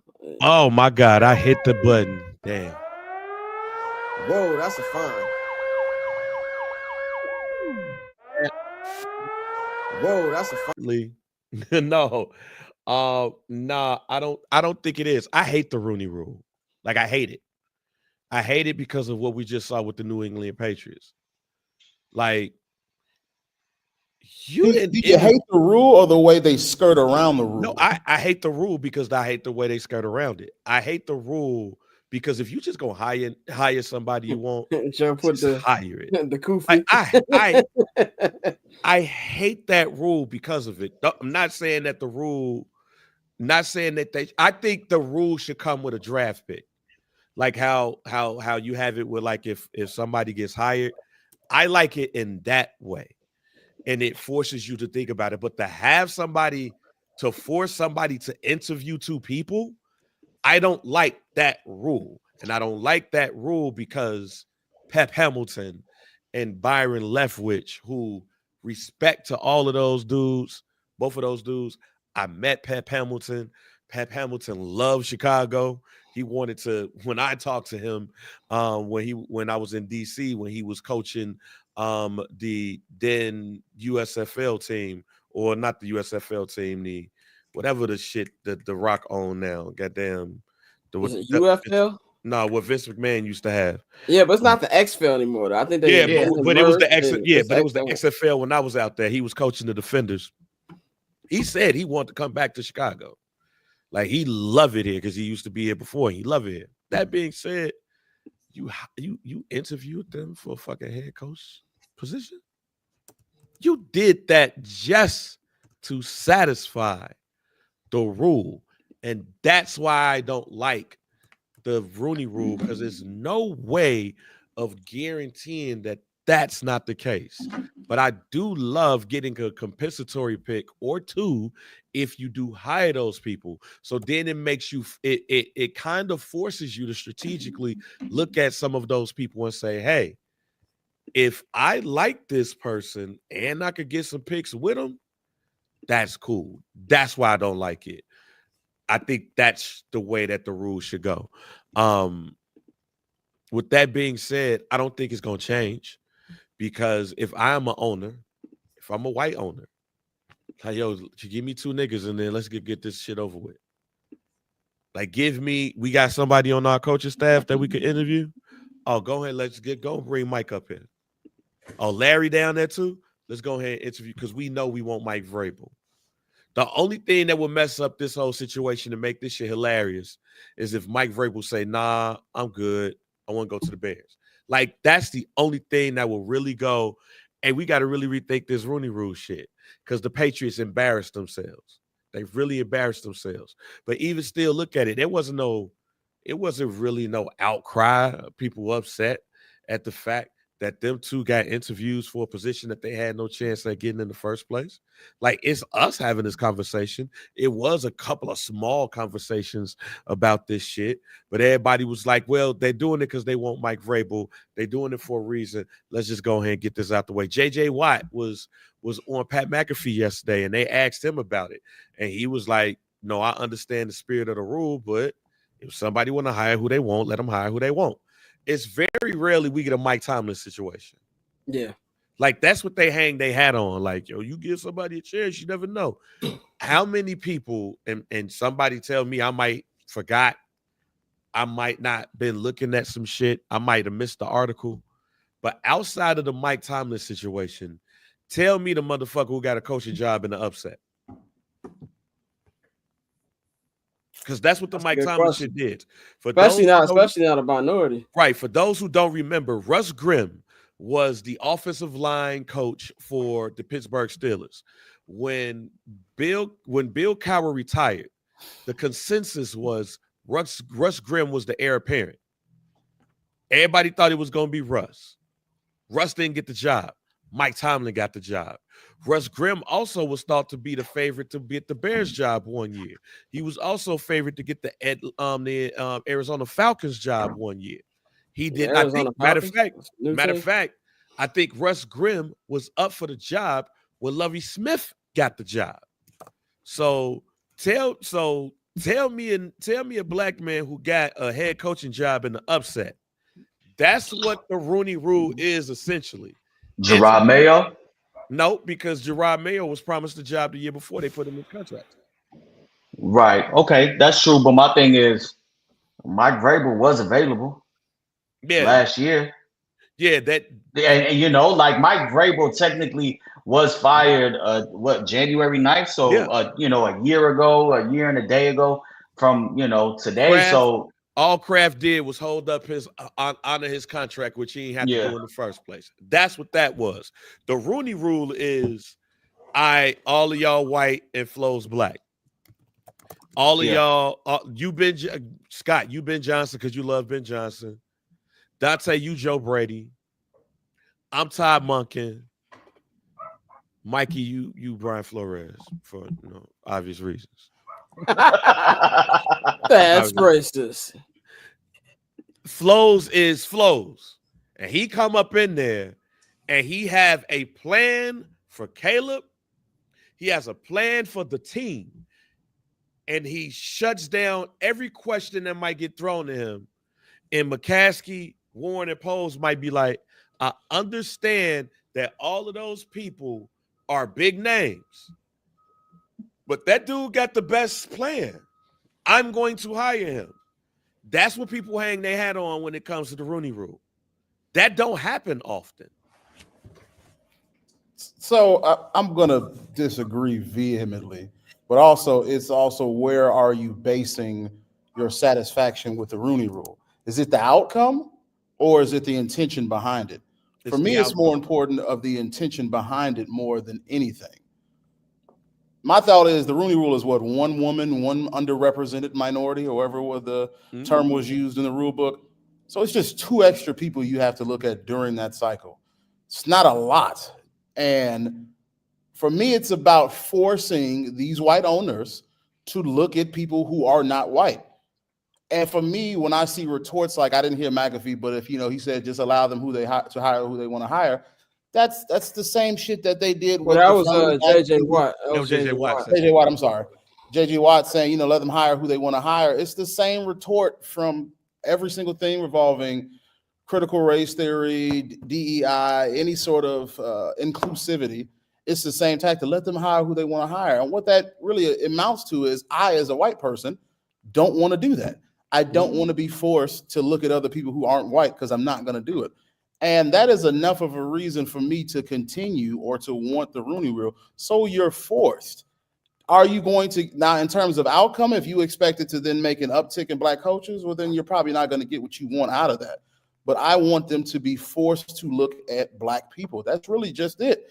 Because unfortunately, look at integration within sports. A lot of that shit is fairly recent. I was talking about it on Twitter, how I was watching Shane Gillis, hilarious comedian. He was like, man, Bama didn't freaking integrate to like 71. And Bear Bryant got his ass whooped by a bunch of black folks. I'm saying niggas. He said black folks. He's like, oh, we got to change it up. And it's hilarious because even if I don't know the story, I guarantee a portion of that literally happened. Oh my goodness, we need to look at black folks more. But the only time they look at black folks is the athletic ability of us. And so I'm fine with the Rooney Rule just because of the intent behind it. You have to put these people's feet to the fire because if you don't, you're going to see just a drop off in terms of black folks who are interviewed and who are considered. Because even with affirmative action itself, I'm looking to see what are the trends going to be in higher education when affirmative action that was used so much for not even just really black folks, it was a lot of other minorities. It's just going to start trending now and going back to purely legacy students. And so the Rooney Rule has to stay because if you don't put up these sort of forcive rules, then they're going to find ways to avoid it. And I'm sure eventually that cultures will change. Maybe the younger generation, the descendants of Robert Kraft or whoever owns any of these teams will be more open. But I'd rather not wait. I'd rather force them to do it because change happens when we actually move, not just sit on our feet. But opinion is not a logical fact. I'm not mad at what you said right there. Like I said, I would agree with you if it wasn't used in the way that it's used. I just think the Rooney Rule should have more of an incentive behind it than just an interview. An incentive? Yeah, like I'm down with the incentive. Yeah, like I like the whole thing about the compensatory pick. Like if Ian Cunningham matter of fact, I think that the team that probably did it the best in recent memory is the San Francisco 49ers. Like, and it wasn't just around black people. Like Red Carthen got a GM job. They got two compensatory picks. Robert Saleh was hired as the head coach of the New York Jets. They got compensatory picks. Like there is something to that incentive than just go find two black people and interview them. And I think that the Patriots is an example of that. But if there is some type of incentive behind it, it makes it, and now it gives you a reason to go out. And like I said, if you interview all of those people, and you see that you interview all of those people and that person is in line with everybody else, I really truly believe that person has more of a reason to get hired than the other people because of the incentive. That's all. Definitely good points there. I agree. If there needs to be some incentive for sure. Let's talk about the Raiders real quick before we get into my playoff overreactions. Went from one Patriot to a former Patriot. Now Tom Brady is clearly taking control of everything going on in Vegas as his ownership got approved early at the end of last year. Can't believe I keep saying last year. It's 2025 now. And they originally said that Adam Schefter said, oh, Antonio Pierce is going to be fine. Antonio Pierce even said himself that he wasn't expecting to get let go. And then they fired him about 2 days ago. And then they fired their GM, Tom Telesco. And now you've got this situation where Tom Brady's really going to be manning the search to find the next GM or find the next head coach. I look at it like this. I know a lot of people said, I think it was Dana Rossini said, a couple others like, oh, it's perfect time that they're interviewing Ben Johnson. And not to say that Ben Johnson wouldn't be interested in the situation because who doesn't want to work with Tom Brady?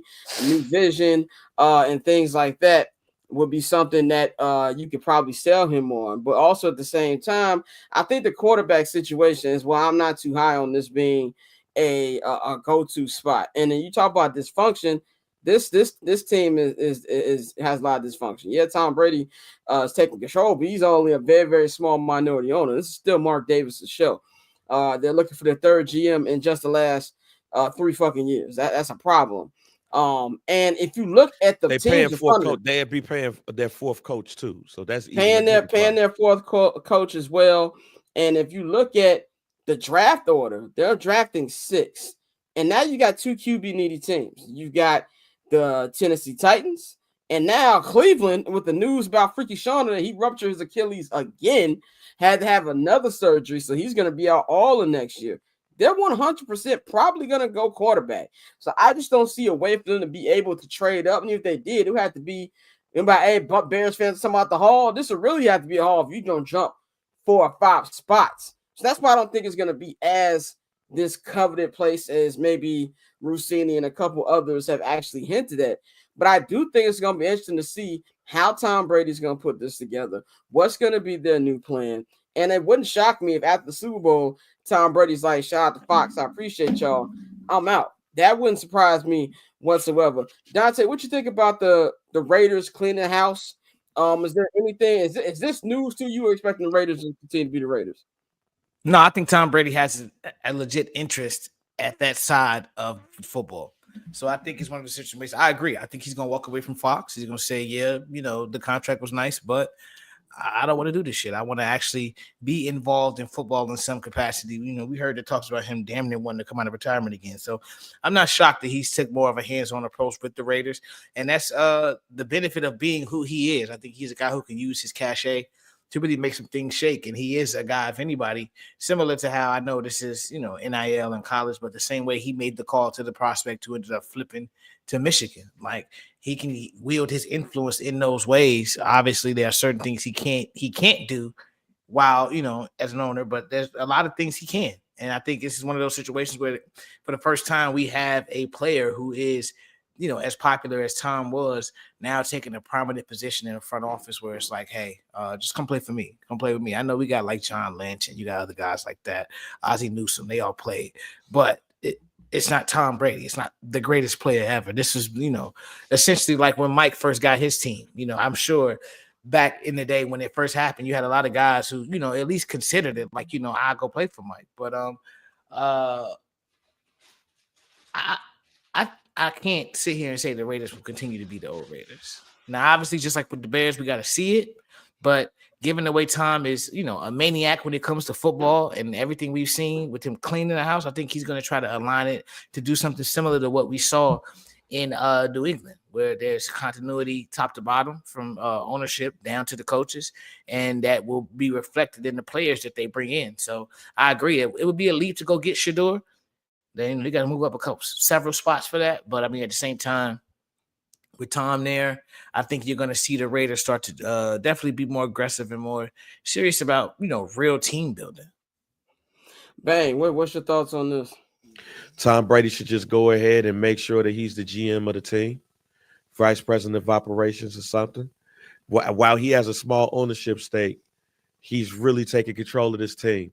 And Mark Davis, like I said, fired 3 GMs. He's going to be paying his 4th head coach. He wants somebody to be a real true face of this organization. It's Tom Brady. And I don't think Tom Brady wants to Magic Johnson this shit. I think Tom Brady wants to be deeply involved with football operations. So just like Mikey, just like Dante said, I could see him leaving that booth. And after leaving that booth, I could see him being a part of the front office of that team, and then hiring a coach to take over. And then also, even with the quarterback situation, you're talking about somebody who was the 6th round pick in 199. So I believe that even though he would want a Shedeur because he has a relationship with a Shedeur or somebody else, I think Tom Brady has the cachet enough to say that I could recruit one of these people to be a bridge to somebody next year, or maybe we could catch lightning in a bottle like Sam Darnold. So that's what I feel is going to happen. All right, let's move on to playoff teams, man. I've got an overreaction list. I got 5 things, 5 storylines that could, affect this year's playoffs, even including teams who aren't playing this week. This is something to me that would actually make a lot of sense. Could make sense, something I could see happen, and something that might be a little bit OC. So I'm gonna go through the 5, and then y'all give me y'all take and see if I'm tripping or not, man. So I'm gonna go with my first overreaction, and that is that the Super Bowl will feature none of the number 1 seeds. There will be no Kansas City Chiefs, no Detroit Lions. Is this an overreaction or not? We're going to go Mikey, Dante, Bang, and then Joe. Can you repeat that? Sorry, I just got yelled at by my boss after working hours. Well, my first reaction: the Super Bowl will feature none of the number one seeds. The Chiefs and the The Lions won't be in it. Chiefs and the Lions. I'm rolling with that. I'm rolling with that because I think there's some depth. I mean, you still have another 14 win team in the Vikings. You still got the Bills who have a record, that's pretty much up there. You have a team like the Ravens. So I'm rolling. The Super Bowl won't feature any of the number one teams. Go ahead, Dante. I think it's very likely. I think the way the Chiefs have won games this year. I know they were starting to pick up steam as the season ended, but no, the way they've been playing, I think it's very easy that both teams can end up losing. Detroit, they put on a hell of a show that last week, but they can't be beaten. And it's going to be tough, especially with them having home field advantage. But it wouldn't shock me. Wouldn't shock me at all. Wouldn't shock me at all. Kansas City would, but nah, Detroit, it wouldn't shock me at all. Damn, that everybody hurt. So nah. And then when you game plan in the playoffs, you like really land. Nah, it wouldn't shock me at all. Go ahead, Joe. So it would shock me if the Lions weren't there. It would not shock me if the Chiefs weren't there, simply because the way the Chiefs have won games this year is just not convincing. A lot of bad breaks for teams in clutch moments have resulted in not all of their wins, obviously, because they won 15 games or something crazy. But for a good chunk, maybe half of those games, it was a lot of bad breaks that just shit just happens, more so than the Chiefs were the reason this happened.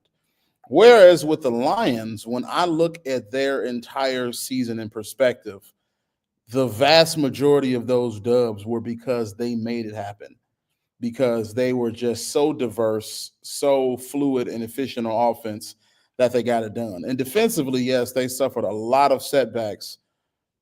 But the main fact that Glenn is still able to get high-level defensive play out of them is inspiring. And then I look at the teams that he's going to play in the playoffs, at least in the NFC side of things, and I'm not seeing too many powerhouses that can just dominate him, because the powerhouses are mostly for me in the AFC, and then the one in the NFC is them. And so when I think about this, and of course the other NFC North teams, which they know well, and did they sweep the NFC North, or did they lose one game? The Lions? Yeah. No, they swept. They beat the Vikings 31-29 back in October, and then they won last week 30-20.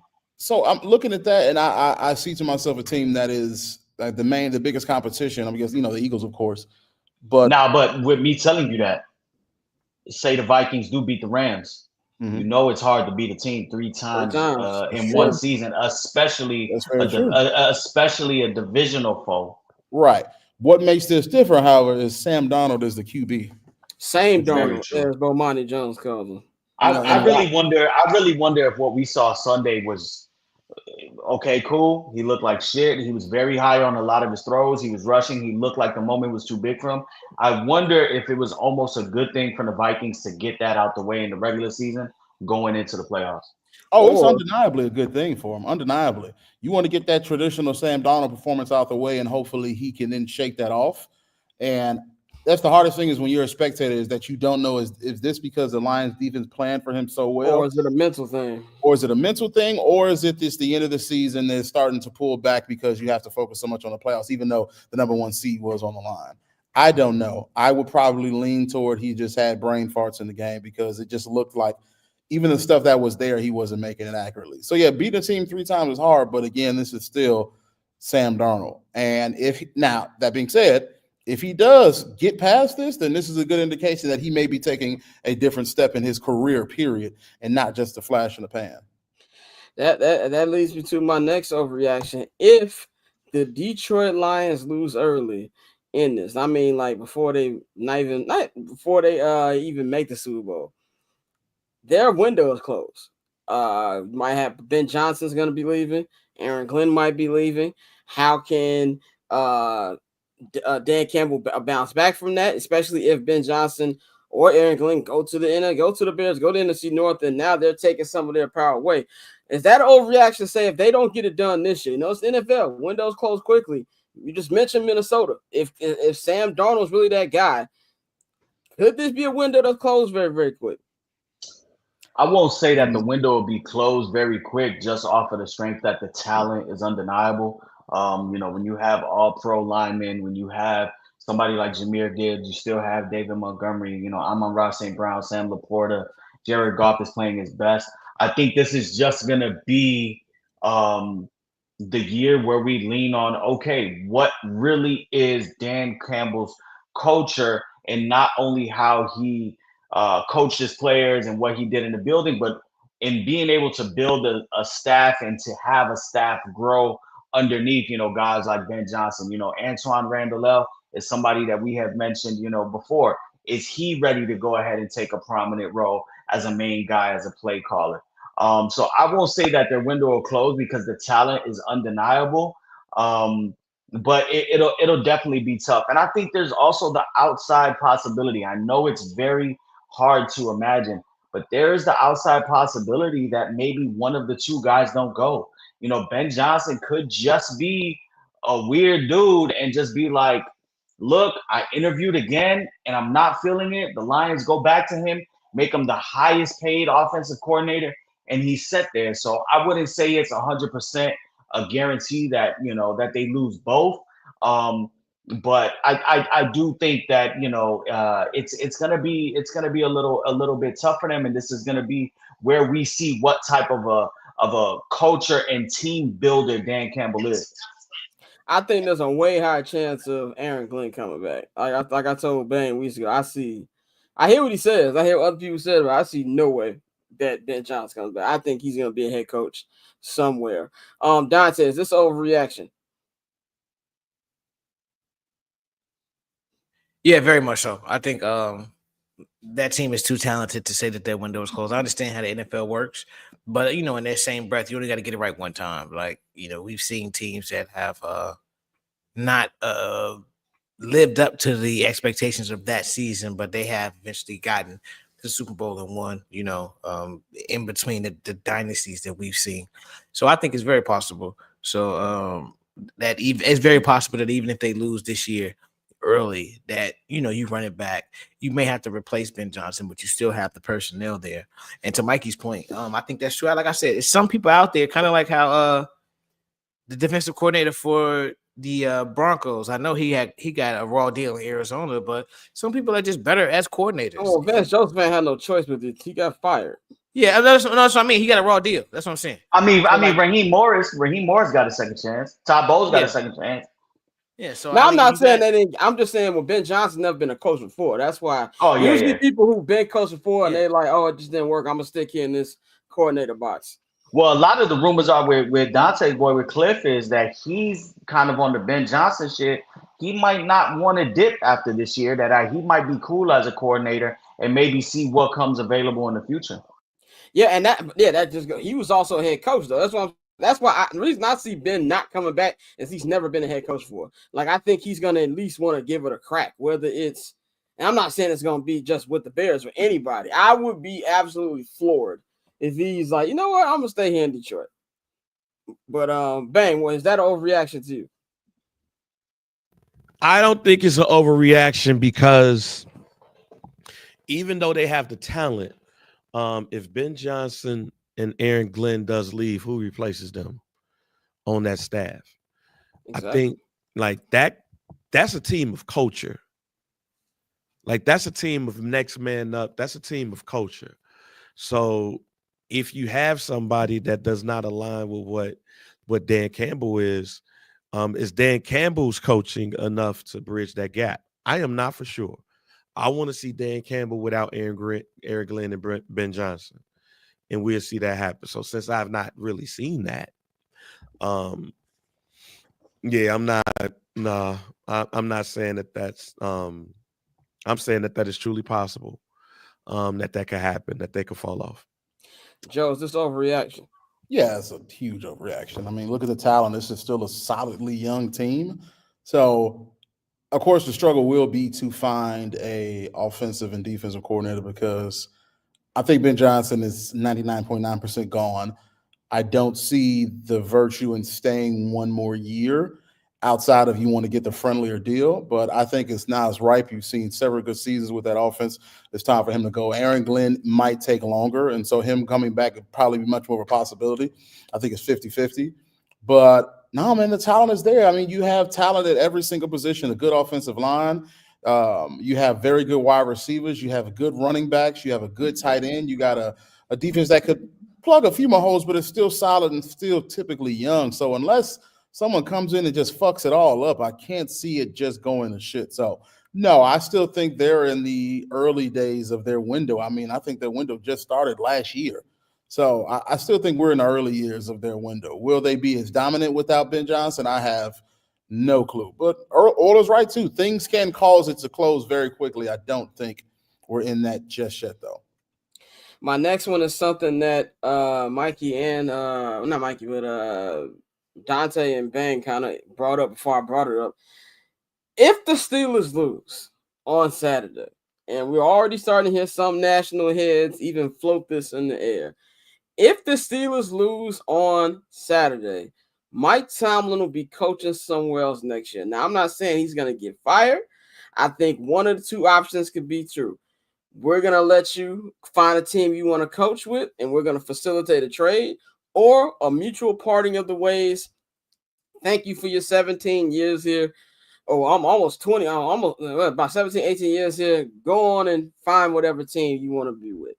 I'm going to say this. I don't think this is an overreaction. I think if they lose on Saturday, would not shock me whatsoever. Now, granted, he is him and John Harbaugh, the two longest tenured coaches in the NFL. Steelers don't really get rid of coaches like that. But maybe it's just something he wants to see where else something go. Because they still haven't found an answer to the quarterback position. Russ had a good first half, but now he's back being what he was. And they're not going to go back to Justin. Justin's probably not even going to be on this roster next year. It would not shock me. Mikey, do you think this is an overreaction? Tell me the coach that's available right now that's better than Mike Tomlin for the Steelers. Not one. I'll wait. No, it's not a possibility. I don't know what it is with the national media and trying to create these narratives and, trying to force him on. I saw on Get Up, they were talking about that this is the perfect man for the Bears. Now, while I agree, where does that make sense for the Steelers to move on, and where does that make sense? Who is going to be the replacement for him? There's nobody in line over there on that staff that will replace him. There's nobody better than Mike Tomlin. If you were to drop Mike Tomlin in right now with Vrabel and Ben Johnson still being available, Mike Tomlin is still the number one candidate. It just doesn't make sense to me. It's not how the Pittsburgh Steelers move. You have to still be real. They are very limited at quarterback. They've tried to piecemeal it with different moves, but they just haven't been able. They're too good. It's almost of Mike Tomlin's fault and the coach he has. They continue to win and post above 500 seasons, but they're almost too good to even be in contention to draft a quarterback high. So, they're working with what they have. The Steelers are not going to give up on Mike Tomlin if they lose. Now, Bang and Dante, I know y'all the ones who y'all had him on your list, so obviously you feel this is not an overreaction. So I'm going to go to Joe unless you all had something to add to why you had him on your list. But I think y'all both described it. So, Joe, do you think this is an overreaction? No.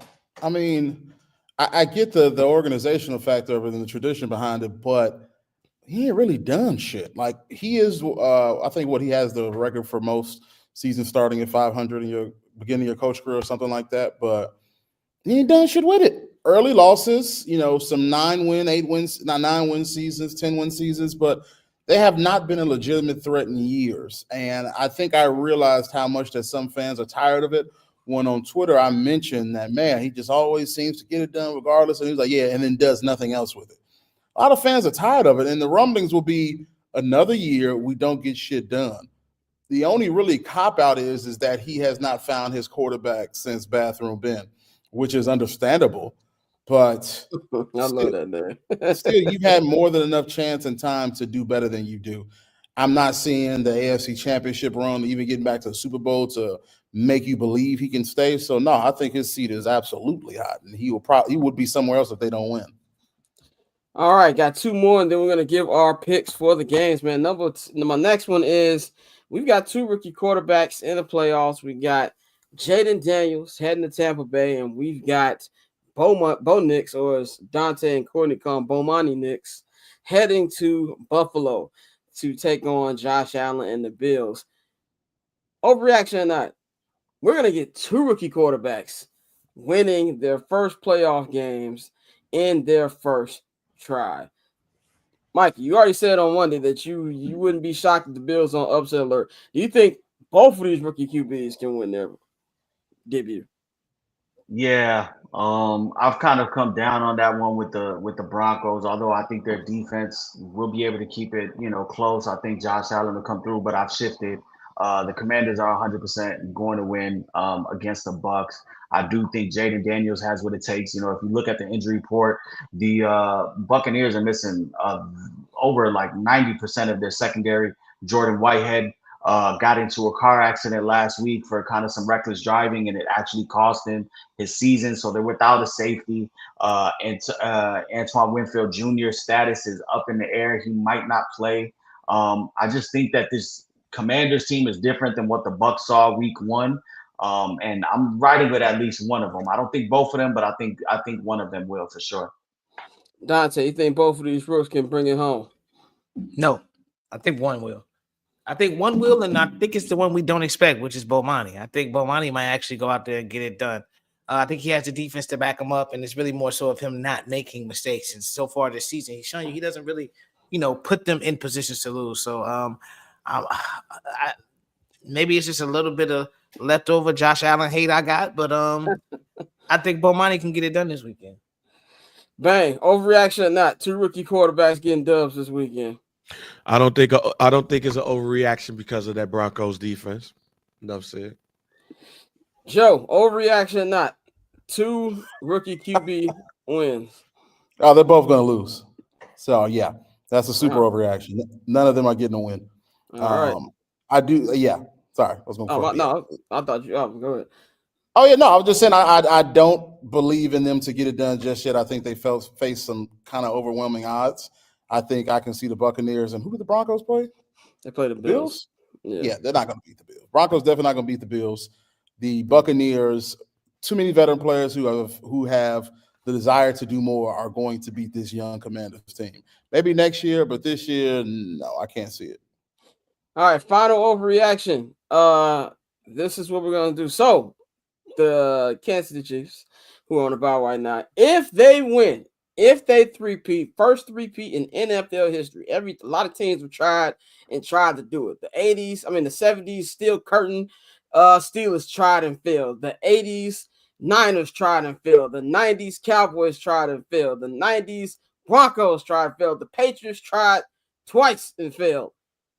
If the Kansas City Chiefs three-peat, Patrick Mahomes officially has a case to be the greatest player of all time. Mikey, is this an overreaction? No, it's not an overreaction. It would be impressive because from what we see offensively, it's not like they have the most skilled players. It's not like he's out there running around with a first team. Oh, well, I mean, let me take that back. Kelsey will be a Hall of Famer. But no, it would definitely be impressive. It's very hard in this age, especially when you look at it. The top two MVP, NFL MVP award winners who we think now, the two in contention, Josh Allen and Lamar Jackson, that's somebody that he'll probably have to run through. So yeah, I think it was solidified Pat. He would be on a remarkable run, and I would actually be a little bit worried if I was Brady if he could go ahead and three-peat because he still has about another 10 to 11 years in him. Dante, if he wins this, should Brady be shaking in his boots? Yes, he should be. And I mean, I hate, I'm the first one to tell you we need to let people's careers play out. And, it's too early to crown people and things of that nature. But I mean, we just judging off strictly the eye test, just what we've seen him do, seen him accomplish, the games we've seen him win, the spots he's been in where it's like, okay, they finally about to fucking lose, and they don't lose the game. So I think it's one of those things where the combination of that with the hardware that he's starting to collect, it's time to have that talk. So I mean, he hasn't surpassed Brady yet because longevity is a part of greatness, and to have somebody play for 20 years, that does matter. So no, but if he wins, yeah, we're gonna have to have that talk. Bang, are we almost it's time to have a discussion if they win? As I've said on this show and got lambasted by you particularly, like, yeah, I try to hold off on telling somebody that they're the GOAT when they still have a while to go in their career. But if they win 3 straight, yes, because it would be something that somebody has never done, or at least in the Super Bowl era, they've never done it, especially this season when this wasn't his best season. So yeah, again, I try to hold off on that. I like to let the niggas live and have their career.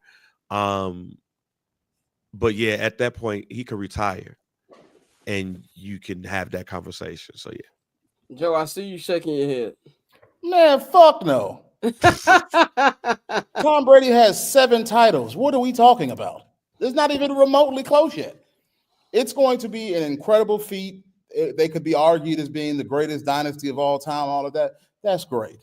But there's just too much you have to do. And Pat coming off 2 weak-ass seasons is not going to make him look any better in my eyes. Crazy. These seasons have not been great. Now, they've been good, sure, absolutely. 4,000 yards last year, 27, 26 touchdowns, 13, 14 picks. This year, he's like 35, 26, 25, and 11 or 12. Those are solid. But those ain't the numbers of freaking GOATs just yet. That being said, will he enter my top 5? Probably. He's not my top 5 yet, but he'll probably enter my top 5. Already top 10 easily. But man, Tom Brady to me is like Wayne Gretzky. It's just hard to get to that area. It's not like with Jordan, where LeBron James is on his heels. And though I think Jordan is still undisputedly the GOAT, if someone said Bron was a GOAT, I'd say, I get you. I feel you. Whereas Bonds, I forgot about Barry Bonds. Bonds, Gretzky, and Brady, just no one close yet. You know what I mean? And so I would not put him above Brady just yet. But they would be considered amongst the best dynasties. And if someone said the best, I could understand completely. All right, it is pick time here for Wild Card Weekends. We're going to go around, of course, same order, me, Mikey, Dante, Bang, Joe, and then we're going to wrap up. Wild Card Weekend starts tomorrow, and since the beginning of eternity, I feel like Wild Card Weekend always starts with a Texans game. It don't matter who's quarterback. It always starts with a home Texans game. So you got the Texans, won the AFC South, will be hosting Justin Herbert and the Los Angeles Chargers. Now, this is Herbert's second postseason game. Who can forget the first one where he gave up a 28-point lead, basically, against the Jacksonville Jaguars in a game that the Jaguars had no business winning with trick-off Trev throwing 4 picks. I have been on the Texans all year saying that something has not been right about this team. I said it after week 2 when I was in Houston watching them beat the Bears. Something was off about that team. Something was off about CJ Stroud. And as the season kept progressing, I looked more and more right. I am not sold on this team. I am damn sure not sold on Bobby Slowick. It is not all CJ's fault. That offensive line is god-awful. Bobby Slowick has been god-awful.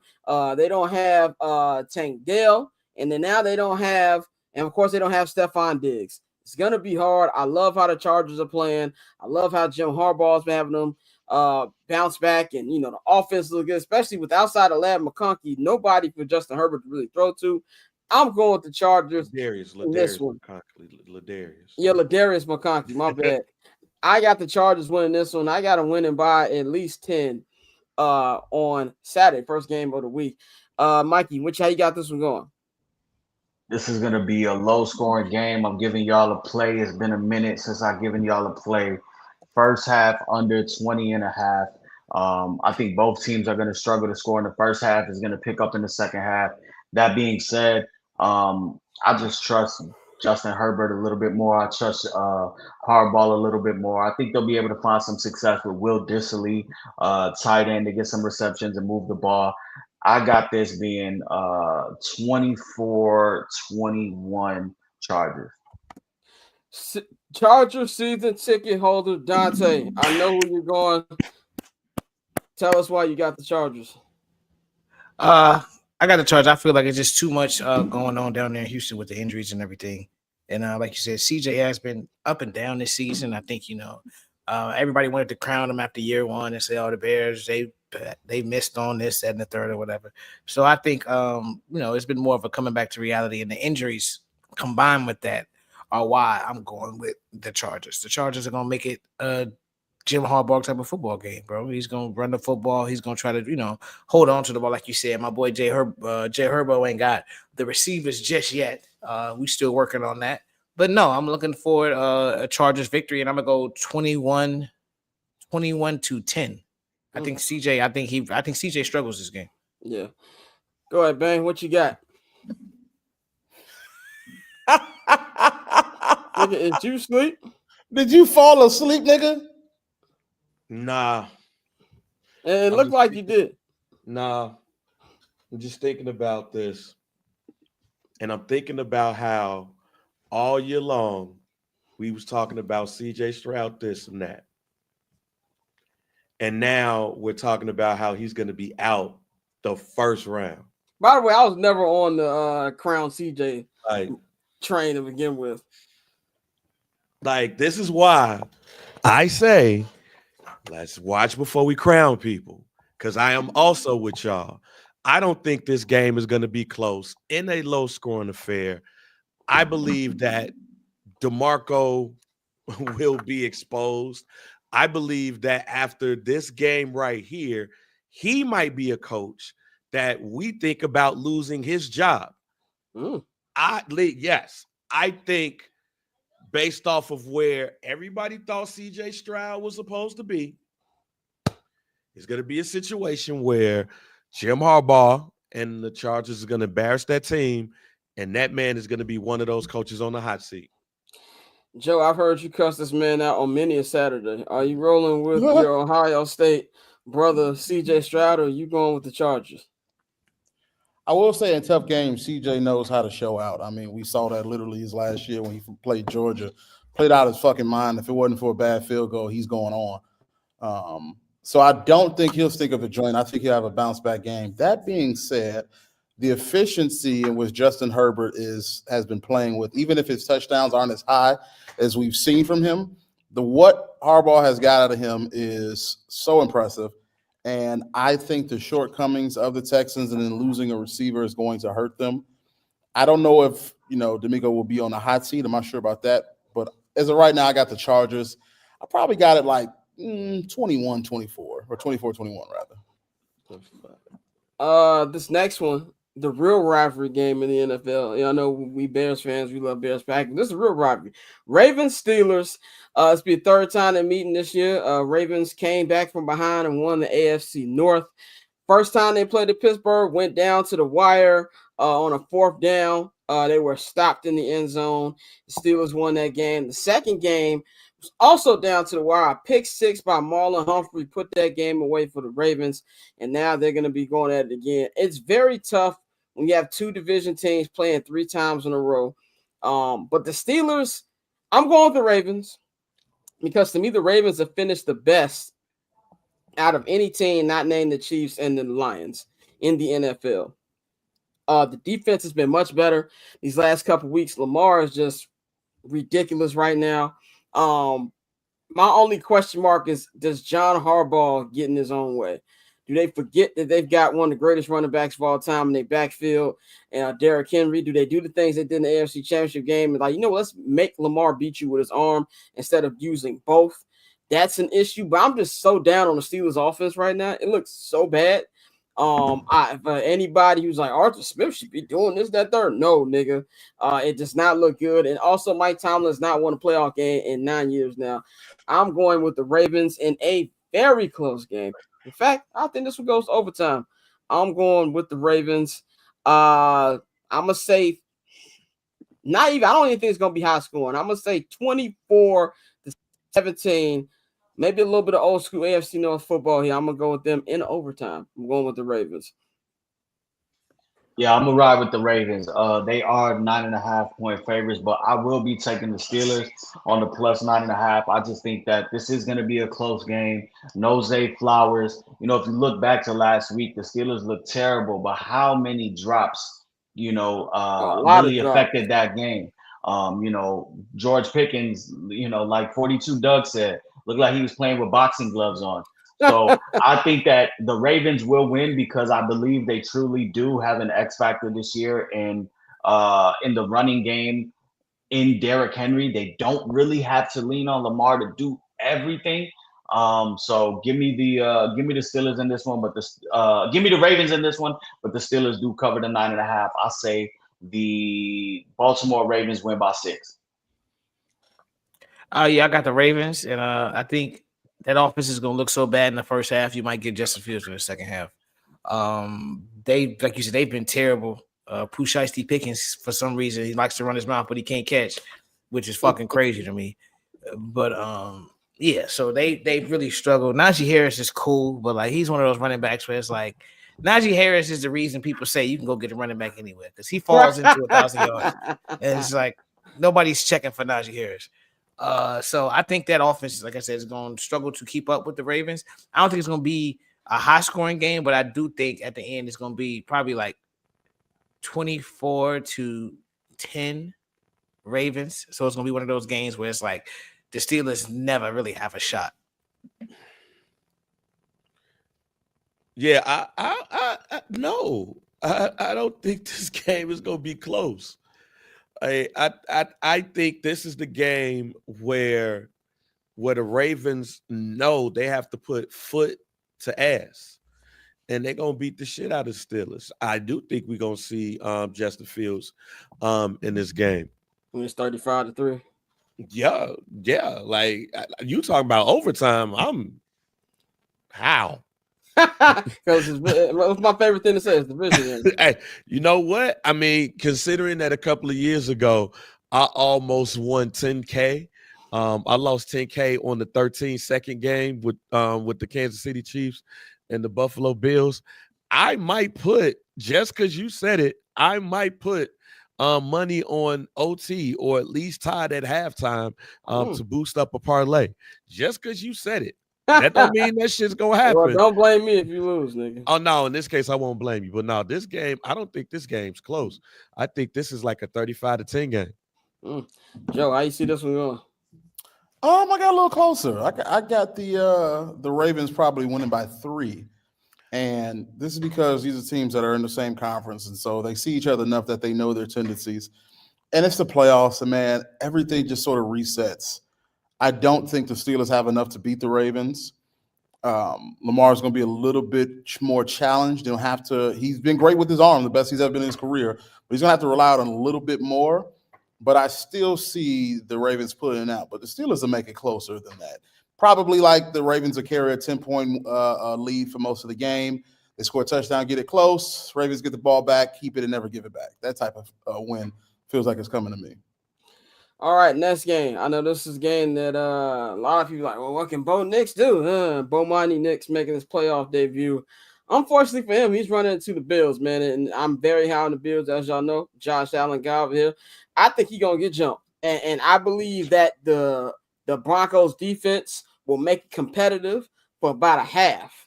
And they're going to try. But I think this Bills defense, they're not nothing flashy. But this is a rookie in his first playoff start on the road in Buffalo in front of all the Bills Mafia.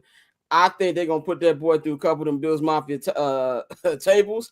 I think they're going to get a blowout dub. I got them winning 30-10. Bills move on, and we get something. I know Joe's going to want to see. The internet's going to want to see Lamar Jackson, Josh Allen for the right to play Patrick LeVon Mahomes II. That's going to be a good game. Mikey, how you got this one going? Man, I really want to see how the Bills offense stacks up against this defense just because under Joe Brady and what we've seen this year, the Bills have really committed to running the ball first. And I don't think a lot of people are giving the Denver Broncos credit for what they do. They only allow 96.4 yards per game on the ground, so that's third in the NFL. It's going to be tough, but in the end, give me the Bills up in Orchard Park.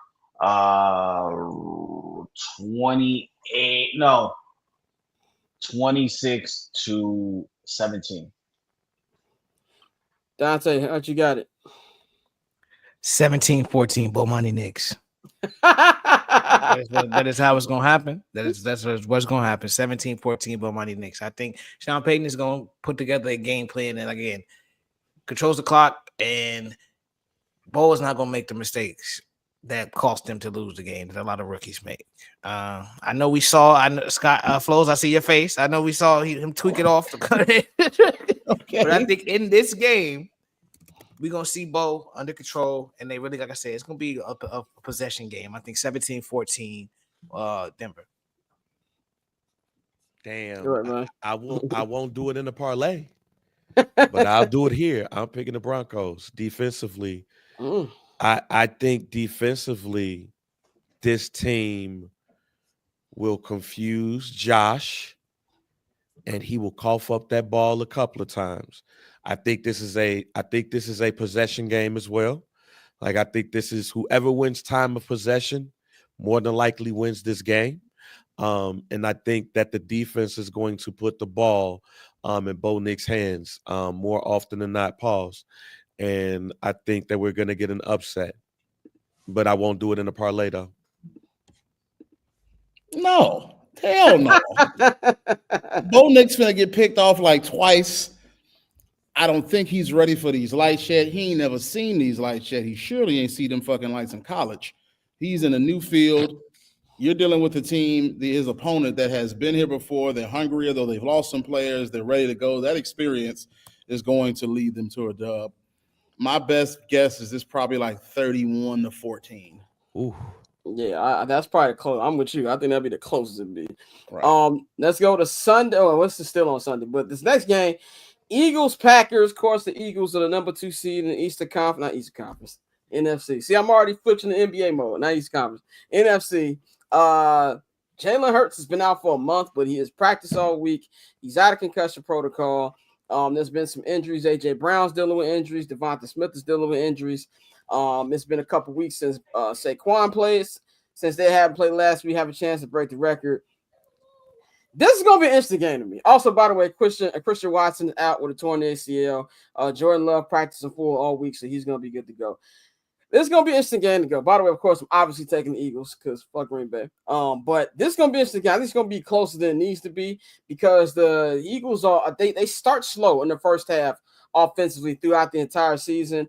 I don't care how good your quarterback is. I do think it takes a minute when you've been out for a month, especially with a concussion, to get your feet wet. So I do think this is going to be a very close game. This is something where LaFleur, if he keeps giving the rock to who's my man name? Number 8. Josh Jacobs. Josh Jacobs, and they can control the possession, it's going to give them a better shot. But I'm really going to be looking at Jordan Love's bozo gene. Can he contain it? He threw one of the worst interceptions I've ever seen in my life in that divisional playoff game in San Francisco last year. But ultimately, I think it's going to be too much Saquon Barkley. The wide receivers that they have in Philadelphia are going to be too much for that overrated secondary outside. Even though McKinney's great, he was all pro. A.J. Brown is a dog. Devonta Smith is a dog. And I think Jalen Hurts will make enough plays. I think Philly's going to win this one. I think it's going to be a high-scoring game. I got Philly winning 30-24, and they will advance to the next round. Mikey, what you got? Fuck the Packers. Vic Fangio masterclass. 6 sacks of Jordan Love. Eagles win. I'm not even going to give you the score.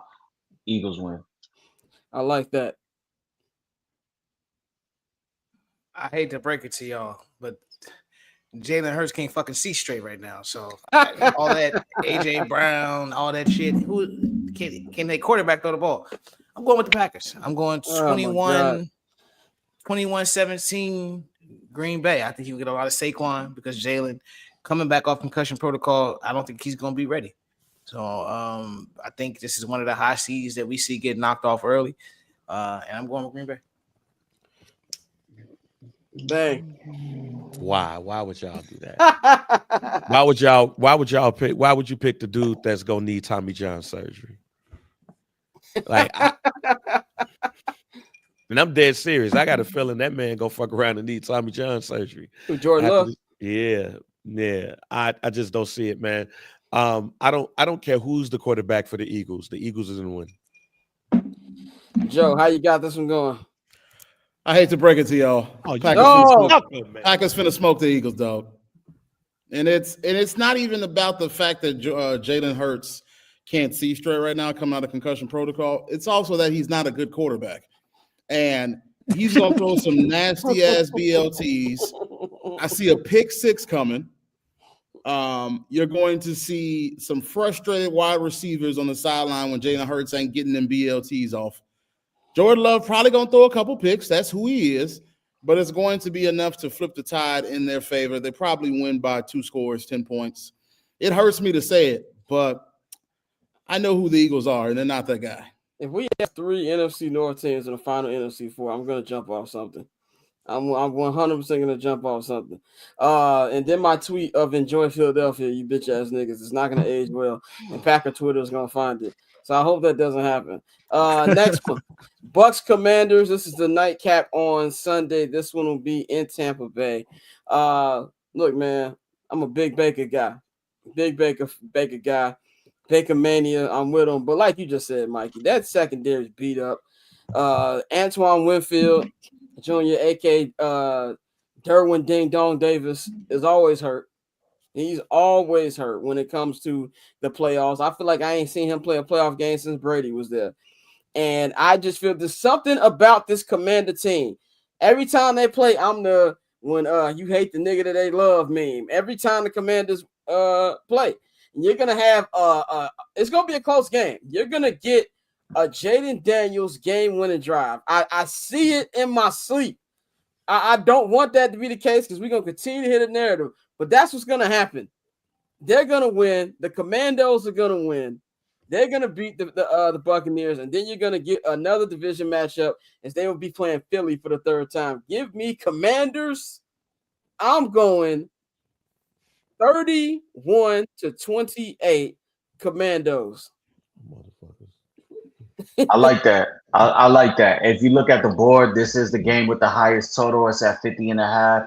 I mean, the Commanders have been playing for something the last few weeks, and they've been giving up 30, 24, 27 to lesser teams.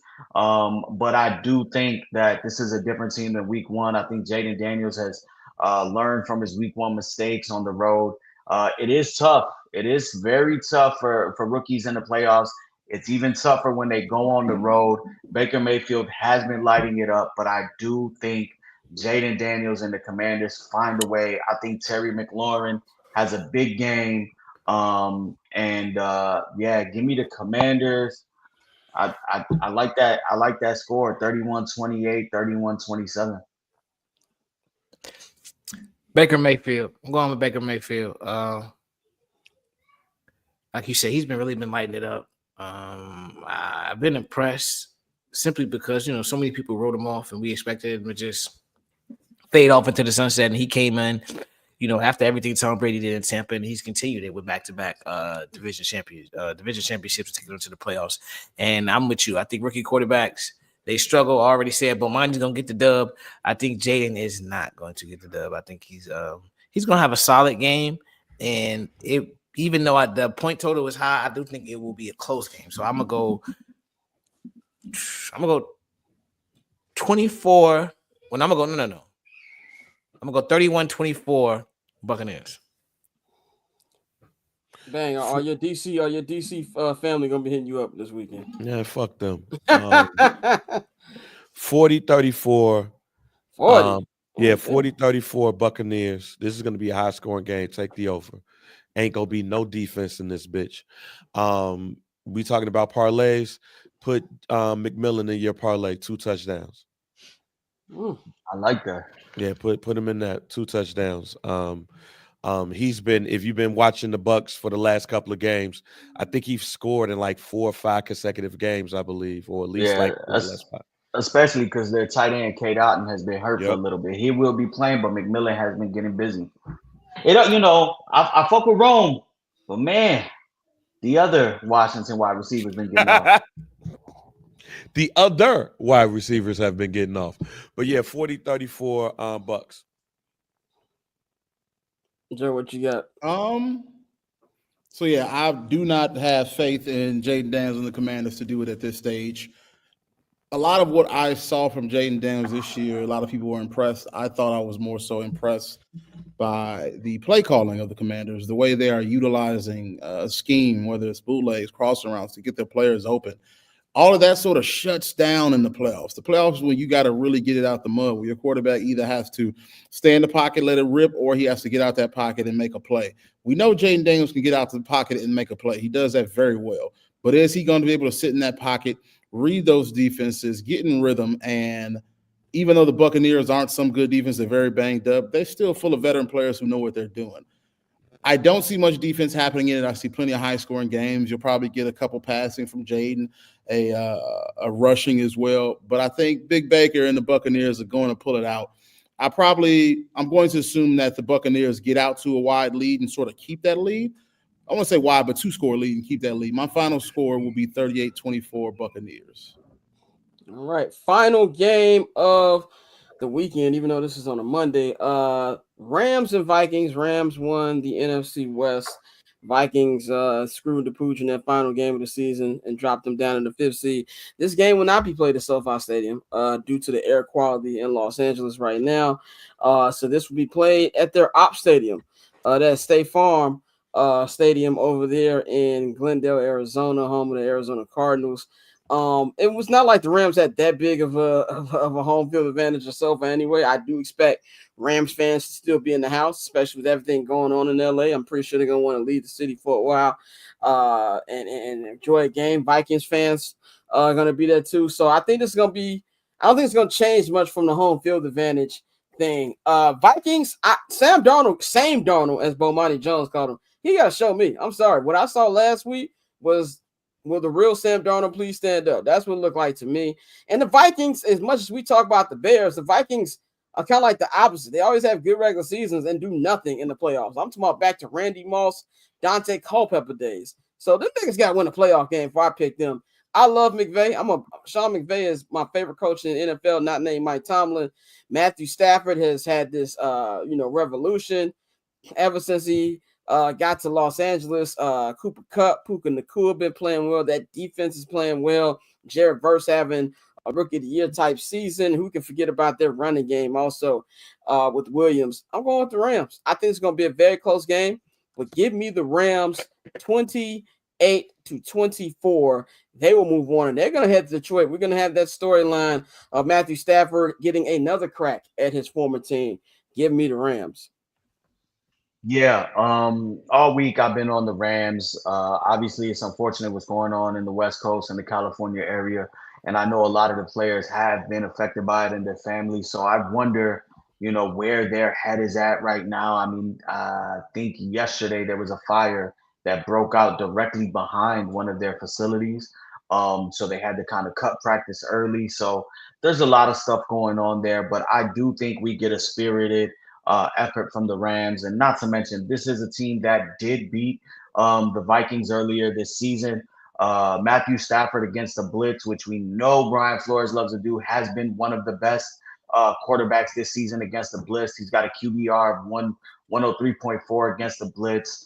When you go ahead and you got your healthy wide receivers, a healthy Kyron Williams, I just think that this is going to be a really good game, and I'm going to ride with the Rams. Dante, how you got this one? I'm going with the Rams as well. I think we, as Bear fans, we know firsthand how much coaching fucking matters, and they have a great coach, not a good coach. They have a great coach. I think it's always impressive to me when he sits down. And, he has a photographic. Because I'm someone who I have a really good memory, but he has a photographic memory where he can tell you plays from games from years ago in the exact moments, and I think that shit is amazing. But that speaks to his attention to detail and why he's so good at it and why he has those abilities. So I think with that being said, it's going to be a chess match. with him and Brian Flores, but I think he's going to do enough to put the Rams in a position, like you said, to set up that matchup. Well, Stafford can once again try to knock off his old team. So I'm going to go with the Rams. Shit, the Vikings better win that damn game because I think it'll be a lot of questions if they don't. And I think they're going to win it. I got the Vikings in this game. Joe, close us out. I'll have to say the Rams. And first off, I want to say there is no revolution of Matt Stafford. He had one good year, and he reverted back to his regular 25 touchdowns, 14 picks. Talk your shit, King. Yearly. It's what he does yearly. It's so much so that it's a good Super Bowl run. They had a lot of talent, a lot of good on defense, but so much so people are like, oh, he's a Hall of Fame. I'm like, let's stop. Nah, he's definitely not. That being said, if it's one thing he's good at is he can beat that blitz very well. And Brian Flores really has so much emphasis on that. And it's because of I want to say just the matchups between the two that I'm going to go Rams, but not because Stafford is just going to put up some incredible game. All right, those are our wild card picks, man.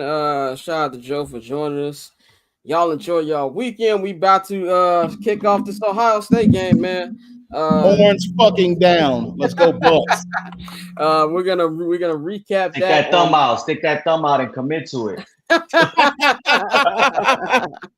We're gonna recap this game and give our opinions on whatever the national championship game will be. Recap wild card weekend. Talk about the storylines heading in divisional weekend on Monday, man. So we will holler at y'all then. Y'all know to follow me on all social media platforms at Barberchair Scott. Follow the Barberchair Network at Barberchair Net. Follow HB Media, HB Media TV on Twitter, and that HB Media on Instagram. And of course, man, you can subscribe to our Patreon, man. Patreon.com/Barberchair Network. If you're watching this on YouTube, you can take your phone up to the screen, a QR code will take you right to the link. And if you subscribe to the $10 holla, that is the Barberchair All Access feed, you will get 25% off on your first order at the Barberchair Net shop. That is the bcnetshop.com, man. So y'all enjoy y'all weekend, and we gonna holler at y'all on Monday, man. We are up out of here.